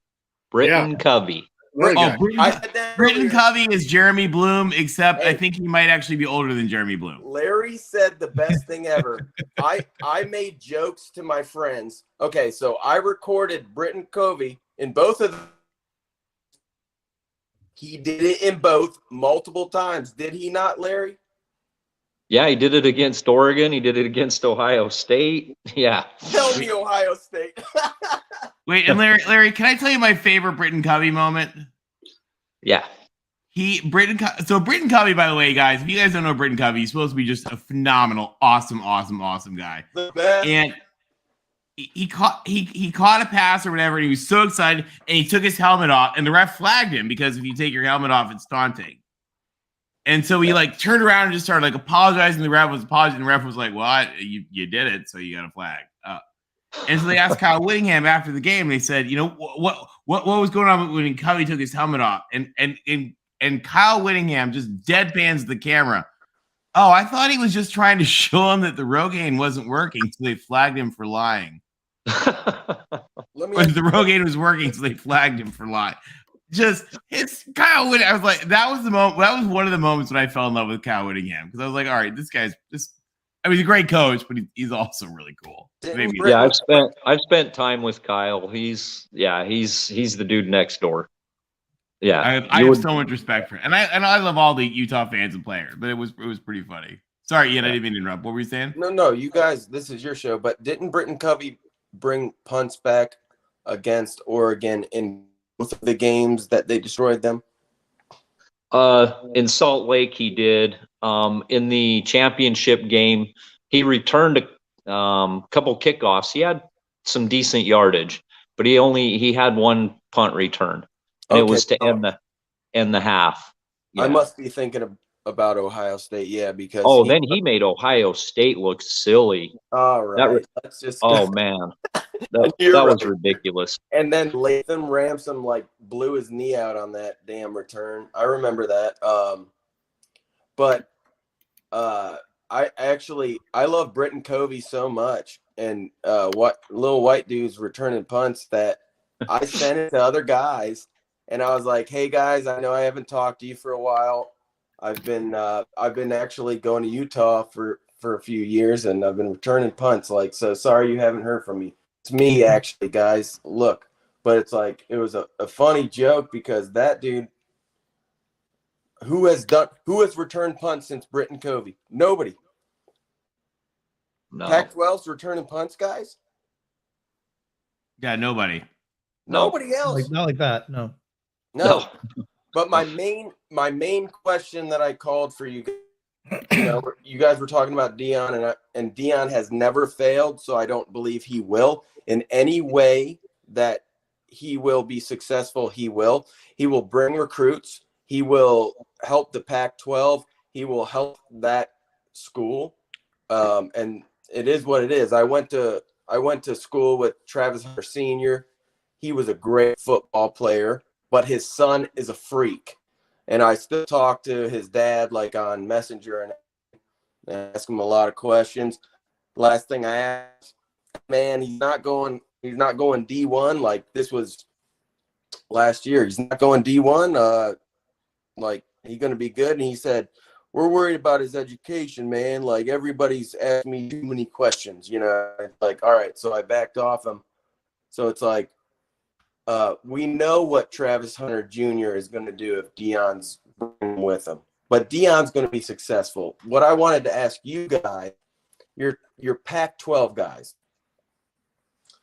but you're also the majority make this work are USC guys.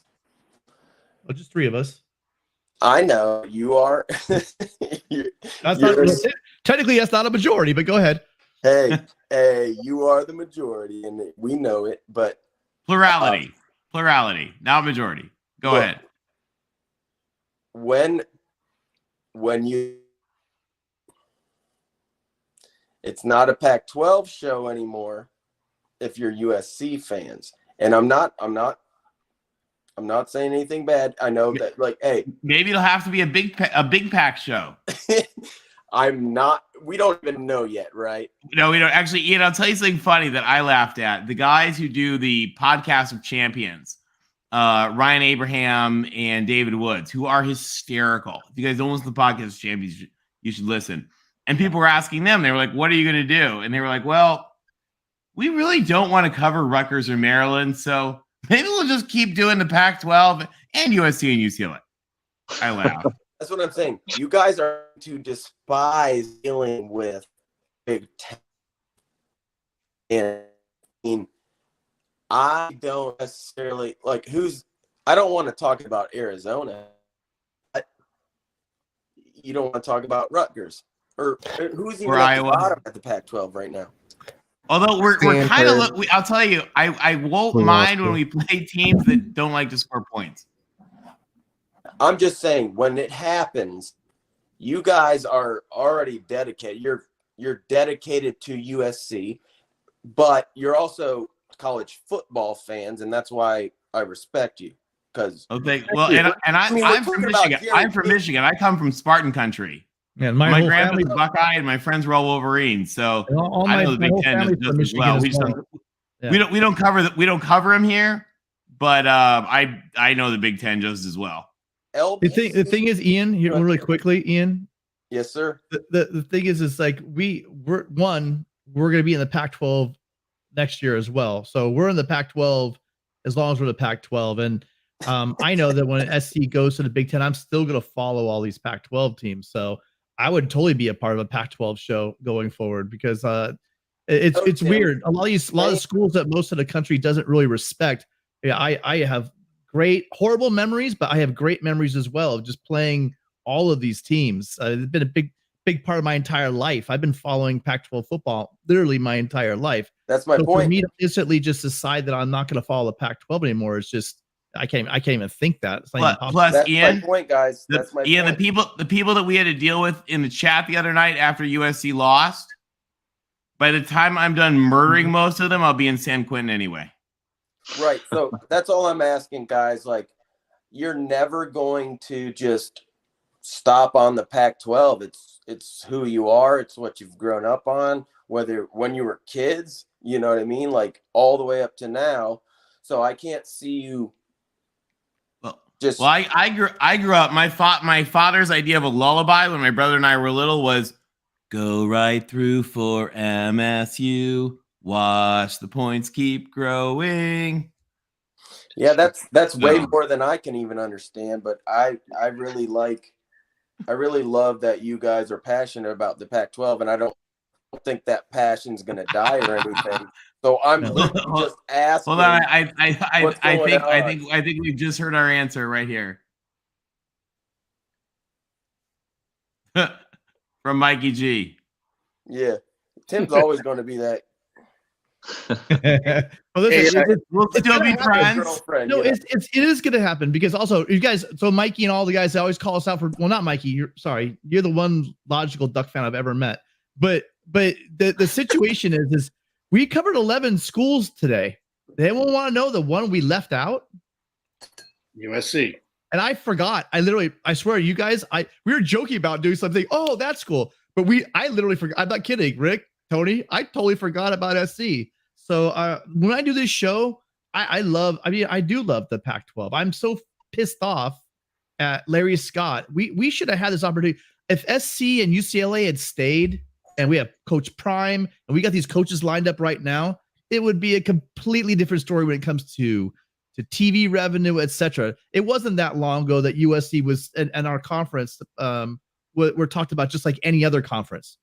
So it's just a shame that the way timing and everything worked out, but yeah, I'm totally gonna miss this conference. Is Connor Johnson still in the chat? Because we talked so much about Oregon State that we didn't have time for USC, and we got to our guest Brian Howell. But that's how things go. Ian, thank you for your comments. You're awesome, and I'm an old dude, so I know the Big Ten. You know why I know the Big Ten? Because USC's kicked Big Ten ass so many times in the Rose Bowl. I can count Northwestern, Michigan several times, Ohio State, Penn State, Illinois. Have we had the opportunity to maybe not my lifetime? I think Purdue made it in the 60s the last time. Iowa? Did you say Michigan State? We lost to Michigan State in the last time in 1987, 88. The Rising game, but we've beaten Michigan State. In the 60s. And you guys were doing so good. You were like, oh, we haven't talked about SC all day. And then you opened the door. He asked a question, Chris. He asked the question, not us. But you guys, I'm asking a question in terms of how are you going to secede from the Pac-12 while being USC fans in the Big Ten? And what I'm saying is a realization that you're not going to like it. But you're never going to stop being USC fans, let alone Pac-12 fans, So, guys. I never stopped being a Big Ten fan. Well, here's the thing. No, I'm going to be a Big Ten fan. I will stop being a Pac-12 fan. And here's why. Is that we built this conference and we're leaving it in good hands. And that's why I challenge Utah. I respect Kyle Whittingham and the Utes. Okay? They think we're crybabies. They disrespect us. To those Ute fans, F you. Go get a personality. Go get some courage. Look in the freaking mirror and say thank you. We built this conference. Who do you think the Big Ten respects in the Pac-12 the most out of any? Oh, that's a stupid question. USC. USC because we've beat everybody in your conference. Okay, So here's the thing: Utah's a great team, and that's who do you why think We've they been love? 34 Rose Bowls. handing the baton to Right. Larry Pilgrim and So Utah. who do you think they love right now? We love Utah. Well, Utah's great. They got to go out and win a Rose Yeah, Bowl. Utah. I like Utah Buckeyes right now because guess what? They're not my squad. I can be low, but be objective and be realistic. Utah has 3 losses, but you plays their asses off. You know what I mean? Yes, they do. And they play defense and run whatever they have to do to win. That's what I want my team to do, and I think that's what any team wants. You know, any fan wants their team to do. Absolutely. That's a credit to Kyle Whittingham, the program that he's built over time. They're tough. They're physical. They will wear you down physically and mentally, and they're champions. They're great. They're a great team. So not a lot of people know about Utah outside the Pac-12 because of what happened. In Florida, you got to win some national games, and now Utah has that chance. They came up short against a great Ohio State team. Okay, but that's a wish should occur. They should Now have it's beat Ohio State if they didn't have a depleted. Let's forget about that game. That game is in the past. They've beaten Oregon twice last year, and they beat USC twice this year. That's awesome. Now you got to go beat a Penn State team with a quarterback by the name of Sean Clifford. Give me an effing break. It's on the table, and you got James Franklin to give you 10 points. So Hey, don't be rude about the only wins that you're going to get no respect. National level. That's the Buckeyes' best win, and I think Michigan's best win over Ohio State. LBC, what I respect about you is the pure passion you have. And you are LBC is the man. You're LBC. You have pure passion, and you're objective, and you've never said anything that is really out of line. Like you're gonna call your shots with your data and everything. Thank you. I can't say anything against you. If Penn State comes out there, they might. But guess what? I think Utah's going to – but because I really like him. I really love boys pull out and shit or whatever. And Utah doesn't – I don't even know. It's probably flat out there. But they play foot like they got their – the amount of injuries and not even being with the program anymore. Like, do you understand how much better of a program that they would even be right now? The majority of their best players aren't even playing. I'm just saying. Let me ask you a question. Did Caleb Williams write "fuck you"? So I got where you're going with this. He writes it on his nails every damn game. I know, but people get hurt and he wrote something on his fingernails. Did he write it? I'm just asking you because I don't know. It was a rumor, and I don't want to say he did. Wait, he didn't write it. The nail salon wrote it. Oh, wow, but even better.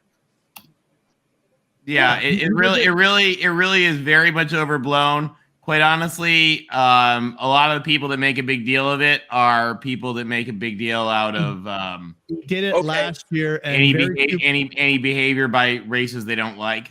Didn't Baker Mayfield grab his crotch? Didn't Johnny Manziel get busted for being drunk in public on video? Yeah, that's fair. But I'm not. Didn't Miami do everything Miami did for 20 years? Did somebody steal a laptop? I mean, here's the thing: people get really mad about certain things, and the fact that he did. Well, hey, bud, let me talk. He did it last year, and outside of some Longhorn fans, no one really made a big deal about it. But all of a sudden, they are. I wonder why. No one's mad. I think Jay. Let's end this discussion on Jason Ho's note. You can't be serious getting your feelings hurt over what a kid has painted on his nails. Nobody's mad. All right, I think Jason Ho has wrapped that up. Chris, Anyway, Chris has a question real quick, and then we'll get ready to wrap up here. Sorry, Chris, what was that? No, I just have one request. Can someone that has more technical skill than me just give me the little 5-second clip where LB says that game's in the past, so that I can just have that on record to play back later? You want to sound What was this? What clip of what? I just want a 5-second clip. The 5-second where you said that game's in the past, and I just want. What game was that?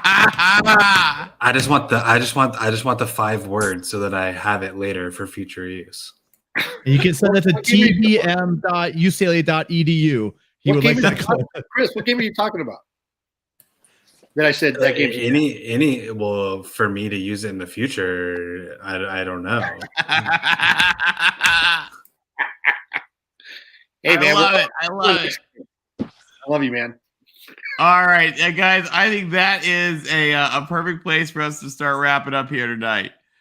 Ian, any final thoughts? No, I just love you guys. I love what you do. And I think you need to keep doing the Pac-12 thing. Oh, thank you. But I don't know what's going to happen when you go to the Big Ten. You're going to still have that. So thank you, everything you do, guys. Have a great we night. appreciate Hey, you, man. thanks you too. And thanks for making us laugh about Jeremy Bloom. He's the man. That's my guy. Maybe we should try to get him on there. Let's ask Yeah. Jeremy Bloom Get to come Jeremy on. Bloom, and I want to know what Larry thinks about fuck Utah on nails. So Larry, I'm gonna have a hypothesis. Hold on. Talk. Yeah, let Larry wrap My up. hypothesis is smart as hell. 19-year-olds and their nails don't bother Larry, but we'll see. It's not about that. It's not about that. It's about why would a coach be like, cool, dude, go out there. Because he's been doing it for 2 years. It's not about Utah. Yeah, it's true. Okay. I heard. Well, he also said, let the injured guy go back in. I tried to keep him out. Well, hold on, Ian. Yes. Actually, hold on. And let me just say this, because my dad's a football coach, and when you're in a situation and you have the guy who's brought you there and the guy who is your Superman and your horse and can still make plays, hindsight is 20/20. But a lot of times you go for it. And the thing about Caleb is he was still making plays when the offensive line wasn't letting people just stream through and crush him.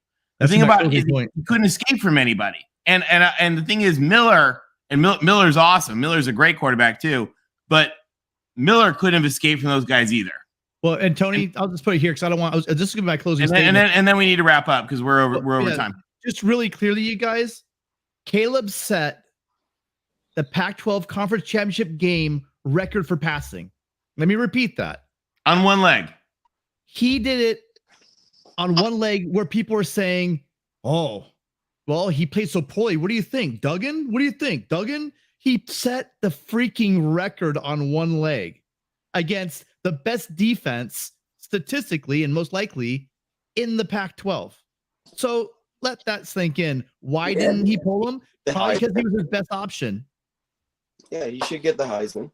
Yeah. All right, Ian, thank you for calling in. We're always glad to have you. Thank you, Ian.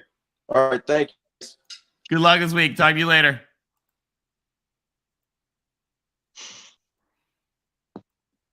All right, Larry, any final thoughts here? Sure. So it was funny. I heard some people, Kyle, it's kind of funny whether Caleb's written that on his fingernails or not. People have said Kyle would have cut his players' fingers off for disrespecting the other team, but it's just different coaching. So Lincoln, a guy like, and it was funny because I remember people saying Kyle needs to go to California, when they were looking for a coach. And I said, Kyle Whittingham will never work in LA. He is not fit to be a Los Angeles coach. Jim Mora tried it. It doesn't work. LA is different. Kyle Whittingham would not fit in LA. He's a Idaho, Utah, bring your lunch pail. And so, yeah. Anyway, on that, That's a great point. yeah, he would never. He turned down Nebraska. He turned down the Nebraska job. Thank goodness for double the money. But I'm looking forward to Deion coming in. I trust you, Tony. If you say Deion is what he is, I trust you. I haven't researched him on those fronts. So I'm going to believe you there. DM me and I'll send you some awesome links to watch. Okay, can you post them in the video so I can pull them up later? Can you put them in a link when the video ends? Okay. Just tag them. I'll put it in. I'll do it right now. Okay. And then I'm curious to see the progress of the Pac-12 after you guys are gone. I know we've got 2 years, but I want to see us do good in the bowl games. Texas, Washington is my biggest concern as far as a win, and Washington State. It's been a great season. Caleb was really great in that game. Utah took a chance and it paid off. I know why he didn't pull Caleb out. Miller Moss would have got eaten alive by that defense. You can't throw Miller Moss in there when Caleb can still at least slide, and the kid's got such a strong arm. Miller Moss, it would have been worse. Caleb, with what he was, Miller Moss would have got eaten up. So I think Riley was correct in his coaching. Just as a Utah fan, I think he did the right things. And anyway, those are my thoughts. Appreciate you guys doing this show. Really do. Larry, I'm putting in the chat right now for you. Okay. I don't have my YouTube up. I'm on the Streamyard, so I'm not looking at the YouTube screen, but I'll switch out. Actually, in just a sec, you'll be able to pull it out of Streamyard too. Okay. It's just posted. Okay. Thank you, guys. Thank you, Larry. We'll talk to you soon. Tim. See ya. Fight on. Fight on, Larry. You don't lose any bets, Larry.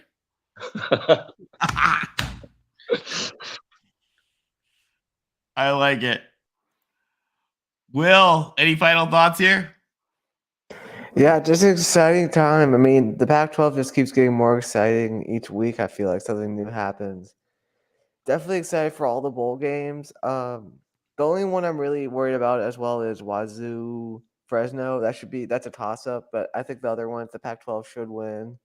So yeah, just really excited. Hopefully Stanford makes a good hire. Like, I don't want Stanford to be terrible because it's bad for our schedule. So I want Stanford to at least be a bowl team. But who knows who they're going to get. I think it'll be really interesting to see who they get. I don't know. I want them to get Brian Mason, but I also don't want him to leave Notre Dame. But I feel like he would be such a good fit, bring life back to that program. But yeah, so definitely going to be keeping an eye on Palo Alto to see what happens there. So excited to see who the Cardinal get. And the Stanford tree hopefully can come back next year and do the games. We need to bring back our Stanford tree back. He's been away too long. He's allowed to return, I believe, after the first of the year. Okay. The Vichy tree is done. Yeah, Vichy tree's done. So yeah, hopefully he can be back for the season. I'll be excited. Actually, I need to text him. I think he's down the way right now in Boca. All right. Good guy. Well, he's living it up. Good for him. Exactly. But yeah. Awesome thanks, Will. We're glad to have you as always. Yeah, awesome show. Thank you. See you, Will. TBM. Thanks everyone for hanging out and chat and for talking teams. It was awesome of Brian to join and call in today. That was great to get some insight into Deion. I look forward to talking about bowl games next year. You know, when your fifth year head coach has his most successful season for your program and you finish 5th or 6th in the Pac-12 and go to the Sun Bowl, you know, there's a lot to be excited about. So, I look forward to talking next week about some of the games, especially ones that are actually a little bit higher on the priority list, like Oregon State, Florida, and the Utes once again in the Rose Bowl. You know, I haven't been around, but wanted to give a quick shout out to Larry and the Utes. You know, losing 2 games early in the season like they did last year, and then, you know, just happening to stick around when everyone forgets about them and end up winning the entire conference again. It's a hell of a job by Whittingham and the Utes, and I want to congratulate them for their season, and we'll talk about it more next week, but good luck in the Rose Bowl as well. Thanks again, everyone. Hold on, Chris, before you leave. Hey guys, just an idea to propose. We're going to be picking the 7 Pac-12 bowl games. So instead of doing it, and these will be the last games of the year. So instead of just doing the 1 point for a win, I think we should do weighted. So like your number one, or let's say your number one confidence, you give 7 points to. Your second in confidence gets 6, and so on and so on. So that way we put a little more juice in the game and we prevent a tie. Does that make sense? Actually, LBC, I read a really good article about a system like that. Okay. So it was in Convenient Theories for Those in Last Place magazine. Oh God! I'm in last place by what? 2 points? Come on. With me, we're tied. That's Why I'm in for it. Think about it. I don't even know what I like the the way you standings. think. Did Tim had to have passed me up, right? Tim passed you by champion, 1. Regular season champion. There you Tim, go. yeah, Tim is the regular season champion. LBC and I are the Cal and Colorado of the bunch. All right. Forget my idea. I'm just teasing. I like it. Let's do it anyway. Why not? Double down. All right. Thanks again, everyone. TBM. Good to have you back, Chris. Thanks, Chris. Glad you're feeling better too. All right, LBC, you want to go next? Sure. You know what?